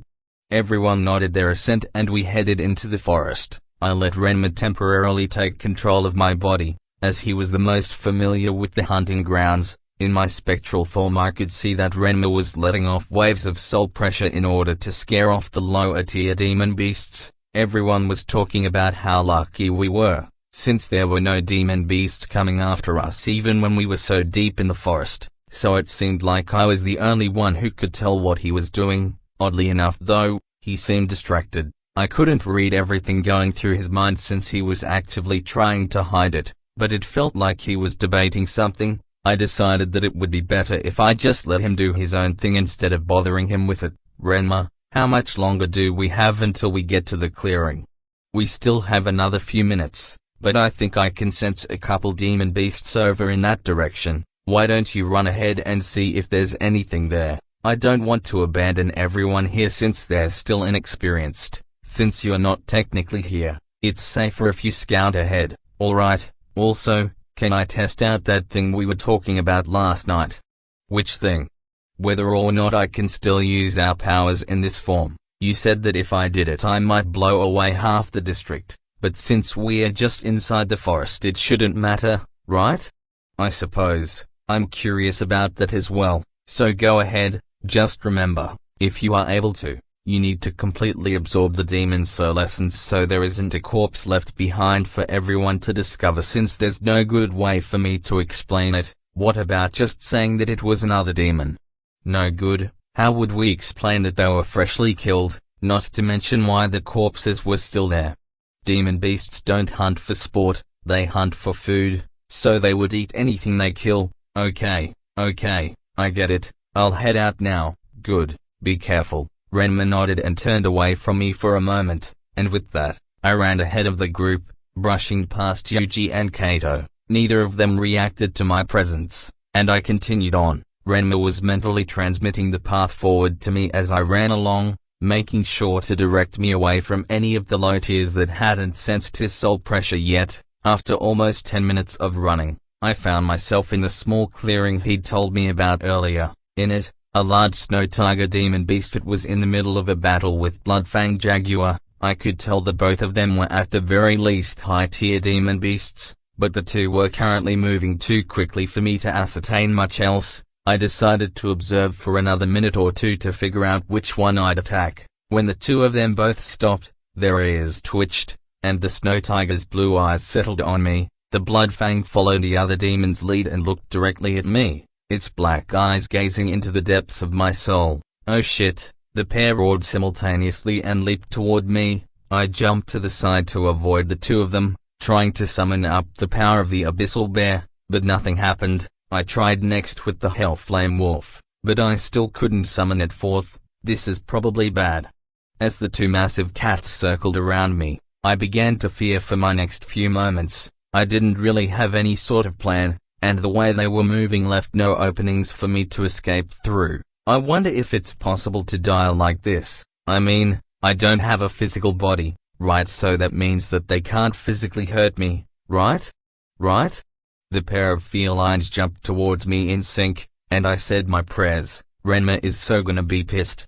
I prepared myself for the feeling of claws shredding through my body, but it never came. Instead, I heard two distinct cries of pain as the tiger and the jaguar were thrown away. I opened my eyes and saw that the Abyssal Bear was standing over the top of me. It roared and approached the Bloodfang Jaguar. The jaguar, which had previously seemed colossal and unkillable, was now shrinking away from the Abyssal Bear, which had grown in size since the last time I'd seen it. I watched in amazement and awe as the bear quickly took care of the jaguar with one swipe of its enormous paws, sending the thing's head flying with one blow. The snow tiger leapt onto the back of the bear but was shook off like water. It landed on its back, and with speed that belied its size, the bear ran over and stood up on its hind legs before leaning back forward, sending its forepaws crashing into the snow tiger's chest, causing a loud crack to reverberate through the clearing as the snow tiger's chest was caved in. That was fucking awesome. I raised both hands in the air as if someone had just scored the final goal in a game of soccer and ran around the clearing. Oh, right, I need to take care of the bodies. I ran over to the snow tiger's side and placed a hand on its massive head. I closed my eyes and started to draw in its soul essence. Slowly, the massive carcass began to fade away, and I felt a rush of energy as I absorbed the snow tiger's power. After about 5 minutes, the body had completely disappeared. I next went to the Bloodfang Jaguar and repeated the process. Despite not being connected with the body, the head still disappeared as I drew in all of the demon's soul essence. I wiped my hands and looked around the clearing, trying to figure out if there was anything else I needed to fix, but there was nothing. It took another 10 minutes for everyone in the group to arrive and start to set up camp. Renmur glanced around for a bit before fixing me with a stern glare. What did you do? What do you mean? Ren, I can see about 20 broken trees around the border here, along with a pool of blood on the far edge. So, what did you do? Well, I scouted ahead like you said, and when I got here there were two high-tier demon beasts fighting one another. They stopped after noticing me and attacked. I ran around for a bit trying to dodge them until I got cornered. If you got cornered, how'd you get out so easily? Well, when I was trying to do a takeover like you taught me, nothing happened. At least, I thought nothing happened. I was just about to get pounced on by the two demon beasts when the Abyssal Bear showed up and took care of them. Huh? It showed up? Yeah, Instead of performing a takeover, the abyssal bear appeared like a familiar. I think that whatever plane of existence I'm on only has access to the souls of things. It's like it's the Earth's own soul realm. I've heard some people talk about something similar, but I never would have expected it to be true. Renmur shrugged his shoulders and then turned his attention back to the group. Well, whatever, why don't you come back here and take control? I want to be able to move around here just in case anyone needs any help with the subjugation of their demons. Alright. I walked over and placed my hand on his shoulder. I felt my body get sucked into the physical body, and when I opened my eyes, Renmur was standing in front of me, back in his adult form. He smiled sadly and then walked away. I looked around for a second to catch my bearings before turning to everyone. Okay, now that we're here, I'm going to give you all the orbs that hold your demons, or I guess in the case of Leo, your demon shield. What you'll need to do is similar to what you would do if you were trying to cultivate essence from a soul orb. First, you reach out your soul essence and mingle it with the demon spirits and begin to envelop it in your own. Now, when you do this, the demon is going to fight back and try to absorb you, not the other way around. You can't let them do that. Use your mental strength to bludgeon them back into submission. Don't worry about time, and make sure you don't get tricked by something the demon shows you. It's possible the demon will create a mental projection of itself and create a space for you to clash souls with. If or when it does this, just remember your training and kill it. You'll know you've subjugated it when you feel it become one with yourself. Leo, for you, since the shield itself has a demon implanted in it, you'll need to be extra careful with it. We don't know how old the demon sealed inside is. Leo nodded his head and rolled his shoulders. We all good to go? Yes. What about me? Kato, just do whatever. You can go hunting now, or you can just absorb whatever sun soul essence there is around here. A man. Jade elbowed him in the ribs and he sat down on the ground. Whatever. I handed out all the demon orbs, along with Leo's shield, to their respective partners, and then sat down in the middle of the clearing. Everyone else settled into a spot somewhere within eyesight and then closed their eyes. They each held the demon orbs in their hands in front of their chests, and as I watched, soul essence began to envelop their bodies. The soul essence then began to flow into the demon orbs, fusing the colors of the two. Hey, Renmur, what? Do you want to just take control here? I couldn't make everything out, but I'm pretty sure there was something you wanted to do while you still had my body, right? Yeah, but it was something I wanted to do in private. It's fine. Everyone's busy subjugating their demons, so you can do whatever. I don't have what I need for it anyway. It can wait. All you needed was a pen and paper, right? I pulled out a sheaf of parchment, along with a pen that I'd brought from home out of the inner pockets of my shirt. How did you? I can't hear everything that you think, but I can hear bits and pieces. I just brought this stuff along in case you ended up deciding on it while we were on the road. Renmur sighed and shook his head. Thanks. No problem. We switched control once more. Renmur took the piece of paper and placed it on a flat rock nearby before placing the pen to it. I glanced over in his direction to read what he was writing, but all I saw were the words "Dear Layla, interesting." I heard that thought. Mind your own business. Okay, geez. I stood guard for a few hours, watching as my friends slowly became soaked in sweat, their brows furrowed in concentration. One by one, they all fell to the ground, writhing, and occasionally I had to help one of them by replenishing their soul essence. But for the most part, everything went swimmingly. By the time the last person had finished subjugating their demons, the sun had begun to set. As soon as the sun faded away, Kato's eyes popped open and he grinned. Silver 5 baby.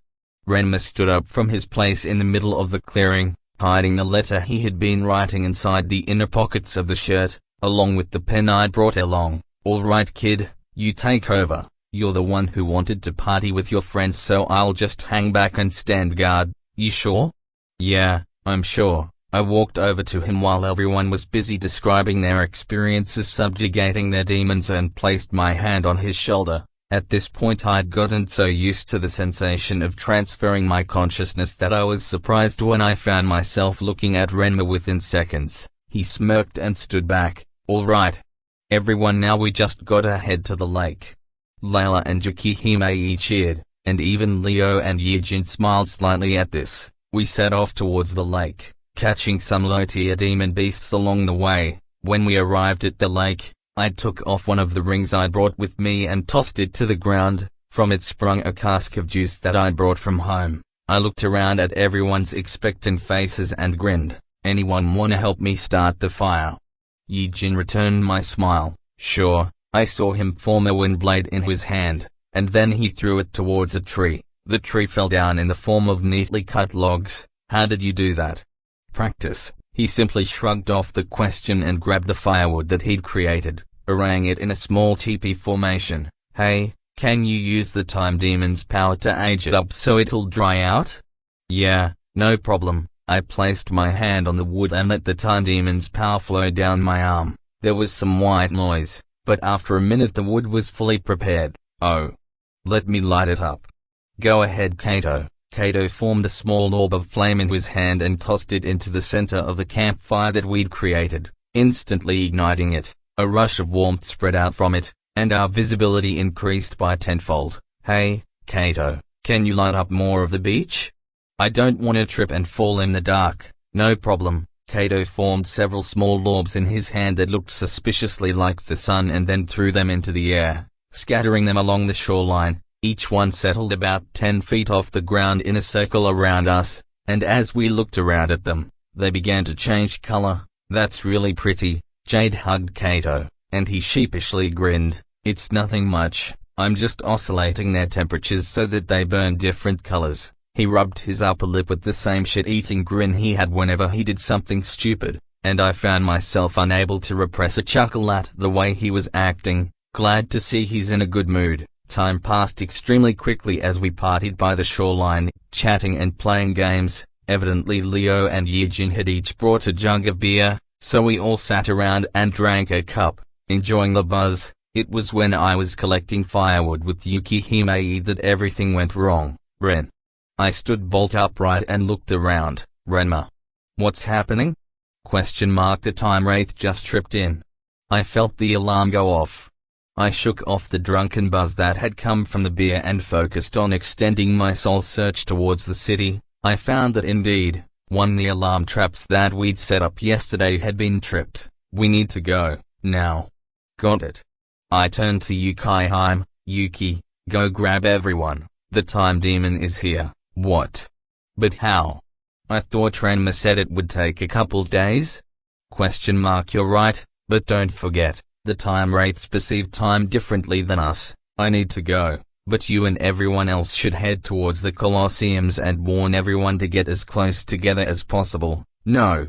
We'll help delay the time wraith so you can get to the central tower and focus on reading everyone. We can't let the time wraith head towards everyone without preparing them. I'll tell Yijin to run to them and set off the warning bell. He's the fastest person here, and with the Emperor Cheetah's power, he's almost doubled his speed. I turned towards Renmur, who had appeared by my side seconds after he told me about the wraith. Renmur? That's fine. I turned back towards Yuki Himei and nodded. Okay, let's go. She nodded and turned towards the party. Wait. I grabbed Yuki's arm and pulled her back to me. What? ? We're an AMMPH. I drew her into a kiss and smiled. I love you, and only you, now go. I could see her face turn red, and she hurried off to warn everyone. Once she was out of sight, I turned to Renmur, and this time, spoke aloud. What do you want me to do? I can stay in control and read everyone while you help from the sidelines, or you can take control and do the reading while I go help. Renmur worriedly looked between my friends, and then the city. I'll work on reading everyone. Let's switch. We cannot let anything go wrong, especially now. Got it. I reached a hand out and watched Renmur grab it with a firm grip. I closed my eyes and waited for the switch to take place. When I opened my eyes, we had switched places once more. Go. He nodded at me and ran off, turning into the Hellfire Wolf as he went, burning a fiery trail through the woods in order to give us a safe path back. Godspeed, Renmur. I turned away from him and headed back to the part with everyone. Everyone had shaken off their stupors and were now facing the forest with determined eyes. Yuki Himei finished giving instructions to Yijin, and he was gone in a flash. Soon, The rest of the group took off running, tracing Renmur's fiery path back towards our home. I won't let anything happen to any of them.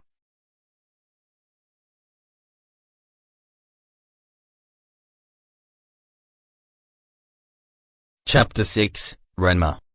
As I rushed over towards the central tower, I couldn't help but feel an impending sense of dread form in my stomach. The last time I had fought this creature I had lost everything, and right now, I had even more to lose than I had before. I could lose everything and everyone all over again, and I had the sinking suspicion that this time, there wouldn't be a second chance for me after I died. No, I need to stay focused. This plan doesn't work if I start panicking. I need to concentrate every fiber of my being on being able to search through the whole city. I shook my head and used the Hellfire Wolf's jaws to utter out a howl to challenge the heavens. With even more determination set in, I decided to do something extremely dangerous, and I started to access the Thunder Dragon Demon's power, sending electricity coursing throughout my body. I felt the two elements of fire and lightning clash momentarily, but through sheer force of will, I fused them into one. My body suddenly became lighter,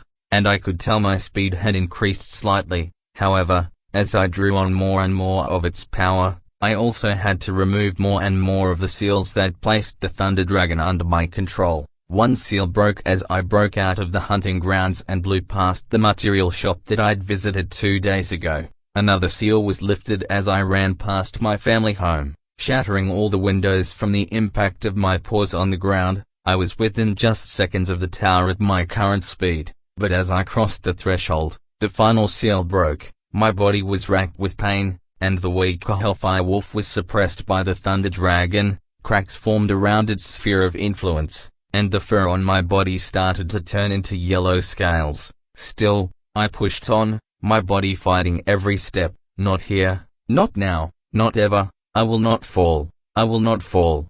My voice came out in a roar, and the fangs that had been growing in my mouth temporarily receded. I picked myself off the ground and began to ascend the stairs, one step after the other. Inside of myself, I could feel the Thunder Dragon raging about, trying to break completely free from its sphere of influence. The scales on my body started growing again, and I was racked with pain. Still, I kept fighting, kept ascending the stairs. I was halfway up when it completely broke free, and at that moment, I made a decision that I hoped I wouldn't live long enough to regret. I let the Blood Moon Lion out of its sphere of influence as well. It took only seconds for it to awaken fully. Its black fur and red mane regained their luster, and it opened its pale white eyes. I could feel its roar inside of myself, and I had to stop momentarily. With the two demon beasts let out of their cages, they began to fight for control of my body. Luckily, they perceived one another as the bigger threat, so not as much of their strength was devoted to fighting me, but my burden had still increased. I could feel my body shifting between black fur and yellow scales, but at this point, I could barely see the stone stairs in front of. I climbed the rest of the way up the tower like this. It took me almost 10 minutes to get to the top, and by that time, I could already hear explosions in the distance. I hope they're okay. My vision faded to black, but not before I placed my hand on the seal that would begin the activation of the time array I had set up with Ren the day before. A rush of energy filled my body, and I transported myself to my soul realm. Inside, my soul tree had been toppled, the Thunder Dragon and Blood Moon Lion having torn it down in their struggle for control. The two were evenly matched, it seemed. Unfortunately for me, when the soul tree had fallen, it had broken the rest of my demons out as well. They were still regaining their senses, so I used the opportunity to try and reseal them.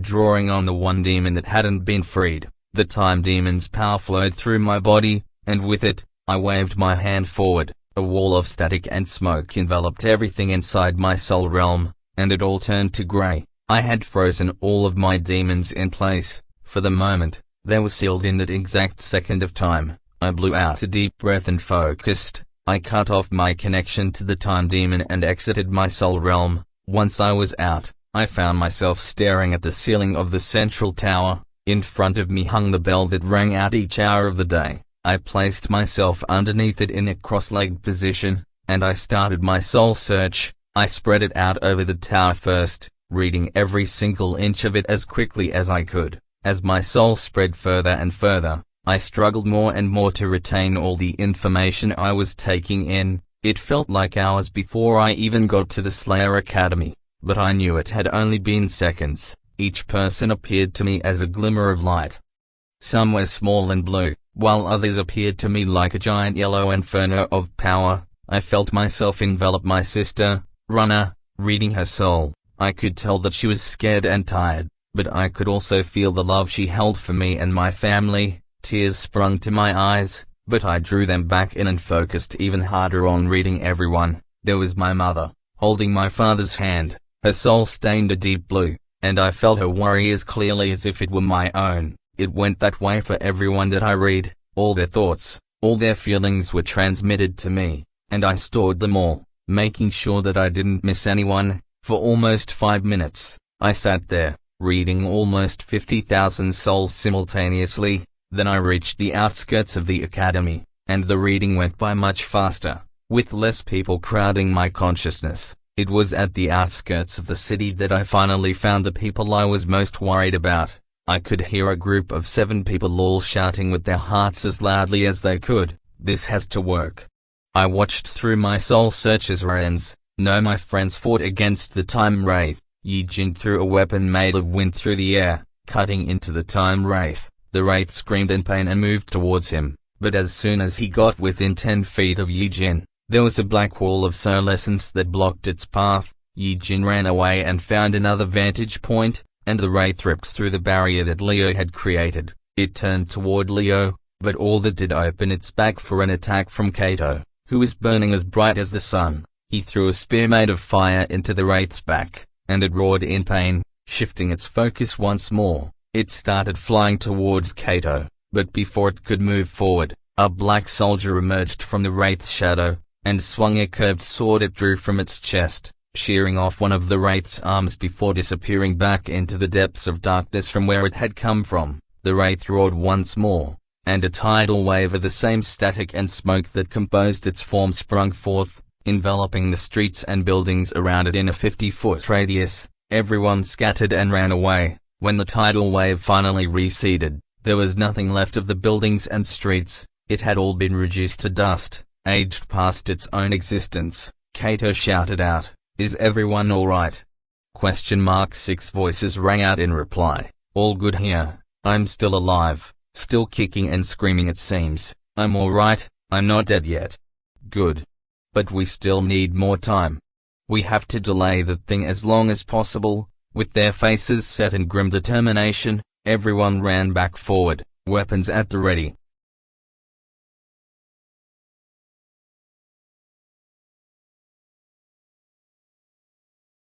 Chapter 6. Part 2, Ren. It had been only moments after we entered the city that we had encountered the wraith. It had been wandering towards the academy, but as soon as it caught sight of us, it changed course and rushed over. Clearly, it knew that we were the ones with knowledge of time. Everyone had agreed on a strategy of using hit-and-run tactics, but the wraith was an opponent that just couldn't be beat by this group. Any damage anyone incurred was quickly healed over, and the wraith had an inexhaustible source of power, and we didn't. We had already retreated about halfway to the tower, and I could tell that it wasn't going to be enough. To add to my problems, I couldn't access any of my powers anymore. I could feel a tugging sensation in my gut whenever I tried to call forth one of the demons like I had earlier, but something was stopping me. The only thing I could sense power coming from was the time demon, and I didn't want to summon that forth in front of the wraith, since it had been created from one. I wasn't very keen on giving it a reunion with Papa. Still, I did what I could. I picked up random pieces of rubble around me and hurled it at the wraith. While it didn't do any physical damage, it did confuse the creature, which gave openings for my friends to use. Not much longer. We just need another couple minutes of this and then Renmur's plan will kick in. Kato was currently hiding behind a building, back in his normal form, clutching his left arm. He had been hit by a piece of debris, and he had run out of power. Jade was standing next to him, trying to drag him to his feet. "Come on, you gotta run out of here." Kato gasped for air. Not happening. I can't move. I'm all out of energy. Even if I could, I wouldn't abandon you here. I'm staying. Well, you can't fight like this. What are you going to do? Question mark. Just throw your limp body in it and hope your fat ass crushes the thing? Because, in case you haven't noticed, there is nothing we can do to stop it right now. There is one thing. What? Remember that thing you did to the Wrath demon? Yeah, but I don't have enough energy to do it right now. I immediately blurted out, I can help you do that.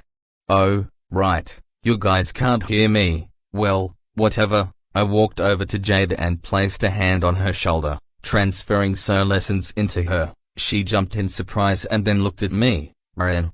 Question mark. Oh shit, you can see me. Jade, what the hell are you talking about? He's over in the tower right now. No, he's right here. Well, I can't have this go on for too long. I grabbed Kato's arm, and his eyes widen in shock. Ren? What the hell?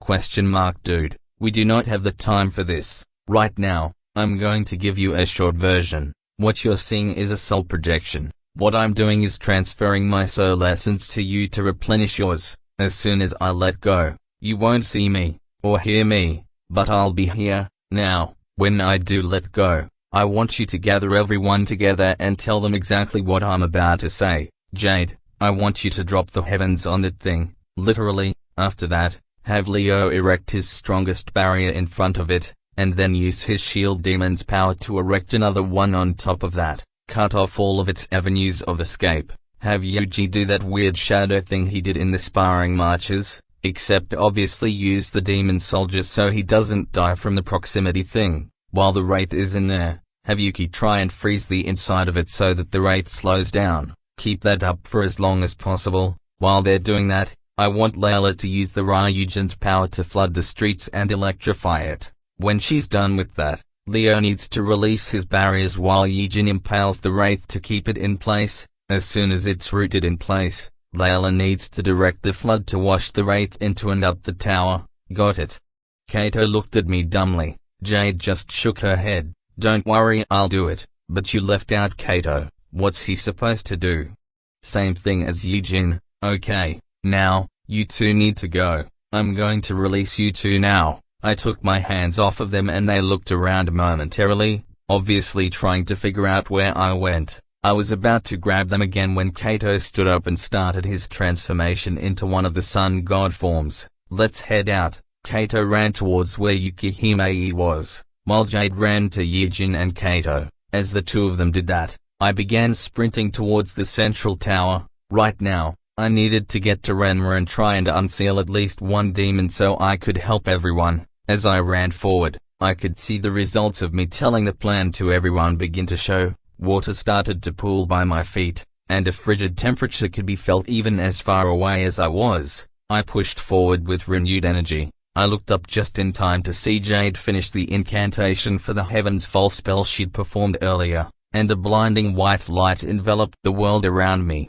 I couldn't see past it, but luckily it seemed to have no effect on me since I wasn't in the same plane of existence. The wraith's scream of pain resounded through the streets and shook a few of the buildings around me, before being abruptly cut off. That must mean Yuji trapped it inside of the shadow box. Suddenly, a bolt of pain racked my body, and in front of me, I saw a large turtle demon appear in front of me. Isn't that one of Renmur's? But I didn't summon that, so why is it here? My question was answered when three other demons appeared around me. The Abyssal Bear, the Hellfire Wolf, and a green snake half the size of my house all looked at me questioningly, and I realized that something must have gone horribly awry. Behind them I could see 5 other demons, all facing me with the intent to kill in their eyes. The snake was the first to move, its jaws opening wide and rushing forward to swallow me whole, but just as they were about to close around me, they stopped. Please tell me I didn't die. Nope, still alive, kid. If you want to stay that way, get here quick. I'm only able to freeze them in time for a minute or two at most. Renmur. How can I hear you all the way from? Literally there is no time for that, just get here. Now. I looked up and saw that the snake had indeed been frozen in time, and I took the opportunity to duck out from its mouth. and I proceeded to extricate myself from the collection of demons that were all facing me with hungry eyes. I looked up and found that I was only a minute away from the tower, and I started sprinting once more, rushing past broken buildings and taking shortcuts through alleys and open doors. Behind me I heard the sound of rushing water, followed shortly by another of the wraith's screams. "How much more time?" "Just waiting on you, kid. Once you get here they should follow suit." "They? Did I forget to mention I'm using you as bait to lure my demons back?" "You did what?"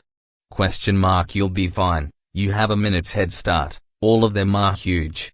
They'll catch up to me in no time. Don't worry about that right now. I need to activate the array, but I can't do that until there's a big enough lure for the wraith." I let out an exasperated sigh and picked up my pace. Behind me, I heard Renmur's demons unfreeze, and shortly after, the sound of them thundering after me in a gigantic pack. "What the hell did you do that's making them act like this? Shouldn't they be fighting one another?" "Well, I imagine it's because I used one to distract the other so I could gain more control of my body while they fought, which led to them toppling the sultry and releasing the others, only for me to freeze their time again. Man, you piss off everyone and everything, don't you? Not the time for that." Not the time, kid. Focus on running instead of picking apart my word choice, unless, of course, you want to get eaten." "Nope." Just then, I heard the sound of rushing water, and I looked behind myself only to see a wall of incoming water, carrying everything from Renmur's demons to a random food stall, but in the center of it all, the time wraith was struggling to escape. Glad to see my plan worked out, I stopped moving and let the incoming wall of water sweep me up in its current, dragging me towards the tower. I let myself smile a bit, and I closed my eyes, ready to enjoy the ride.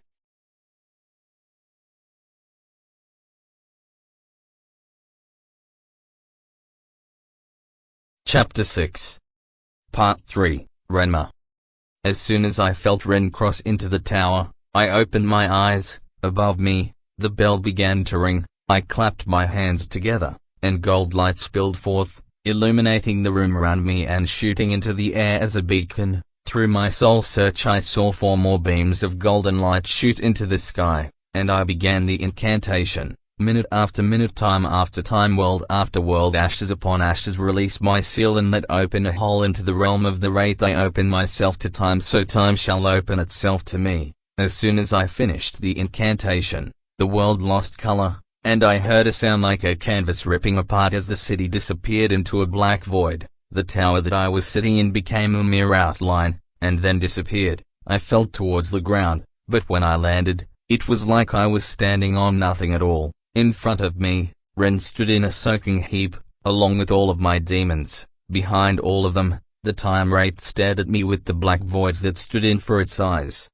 Evidently, even though it was frozen in time, it could still see. I walked over to Ren and put my hand on his shoulder. "Good work, Ren. Now, it's for us to switch places one last time." I pulled Ren to his feet, and I felt my consciousness flow out into nothingness. When my vision came back, I was standing with all of my demons at my back, and Ren was back in his own body. "Hey, Ren, take care of everyone for me." Ren, who had regained his senses, looked at me strangely. "Is it okay for it to end like this?"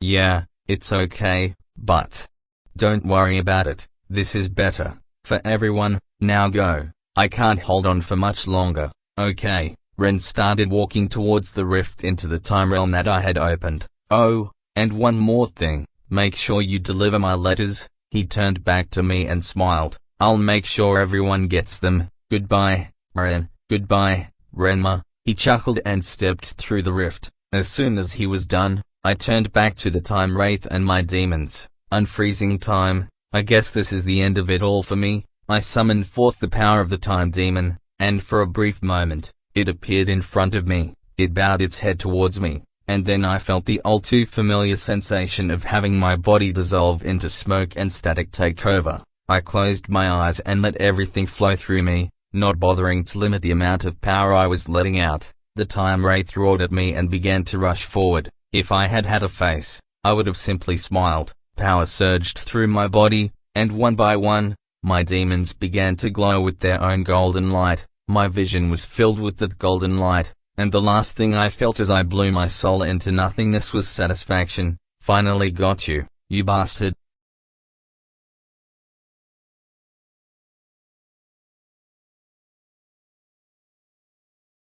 Epilogue, Layla.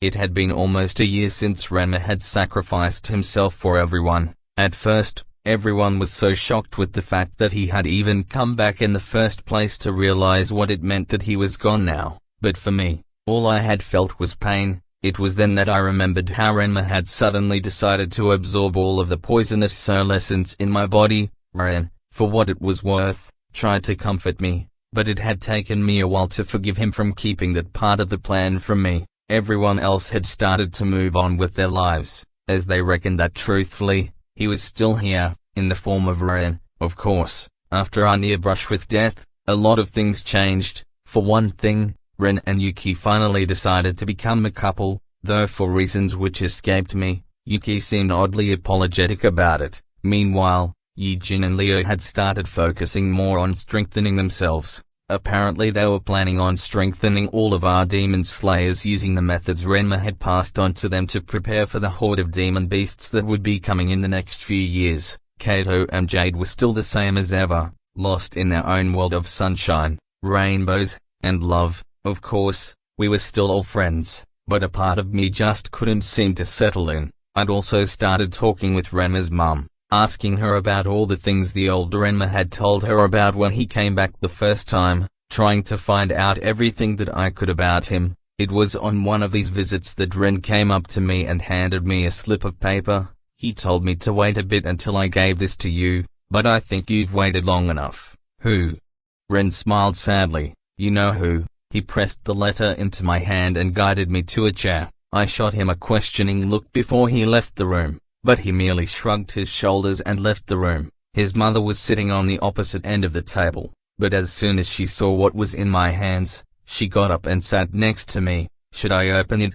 That's up to you, dear. She smiled reassuringly and squeezed my hand. Well, here goes nothing. I opened the letter and started to read the scrawled handwriting that had been left on the page. Dear Layla, I know you're probably still angry at me for up and dying on you a day after you told me not to, but believe me, if I had any other choice, I probably would have still done it. You see, I lost, well, everything important to me. Honestly, the only reason I kept on living after everything that happened is because I had no idea what else to do. I don't even think you could call what I did living. I was a husk of a man who just drifted aimlessly, picking up skills and information because I had nothing better to do. But all that changed when I died. Well, the first time I died, suddenly, I was back in the past with a chance to change the future and prevent all of that. And the first thing I did with that chance was save you. I don't think I'll ever know how to convey exactly how good I felt in that moment.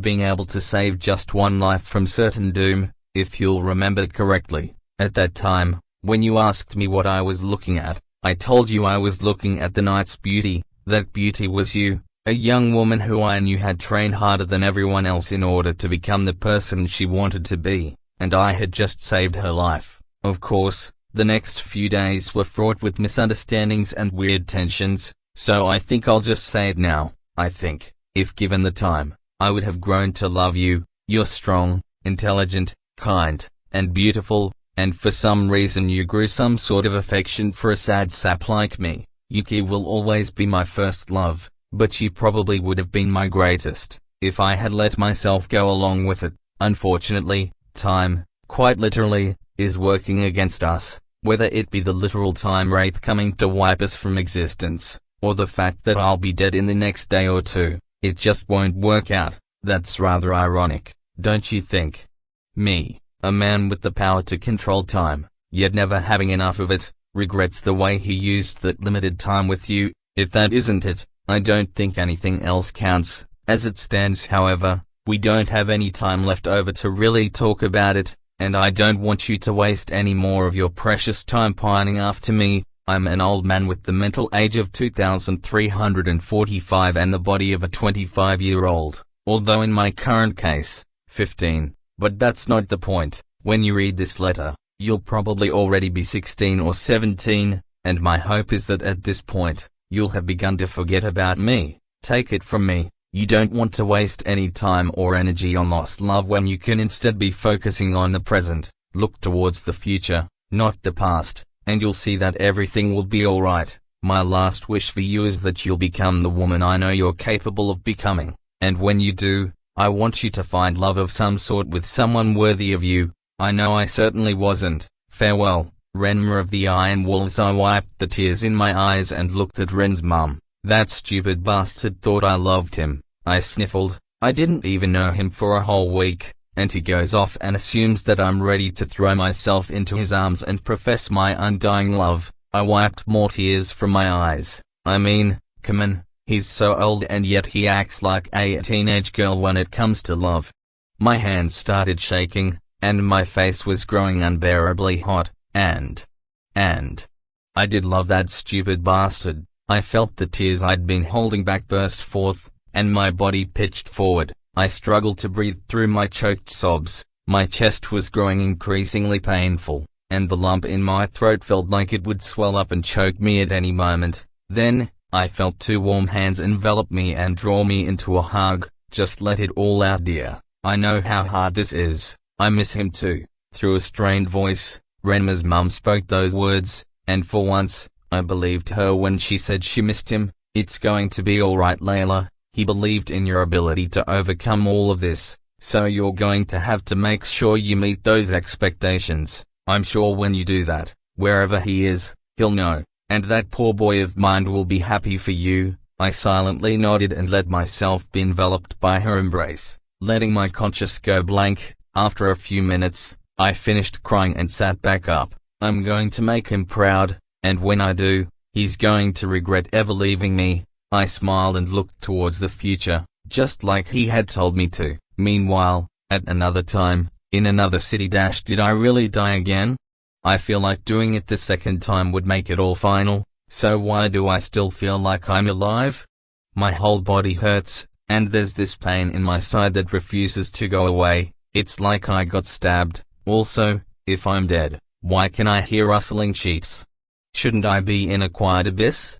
I'd even accept eternal damnation and fire with the screams of the guilty thrown it, but this is just weird. I slowly opened my eyes, blinking away the dried tears that had formed around them. Light penetrated through my bleary vision, and it took me a second to adjust to the shooting pain that came with it. I squeezed my eyes shut and then opened them again, and this time my vision was clear. I looked around and found that I was lying down in a bed. Beside me, sitting in a chair, a woman with golden hair lay, her top half resting next to my leg. I squinted at her and tried to make out who it was. She seemed oddly familiar. I shifted into a sitting position, trying not to disturb her. As I sat up, I looked down and saw that my chest was wrapped in bandages, and in my side there was indeed blood from a stab wound. I opened my mouth to speak, but it came out as little more than a rasp. Where am I?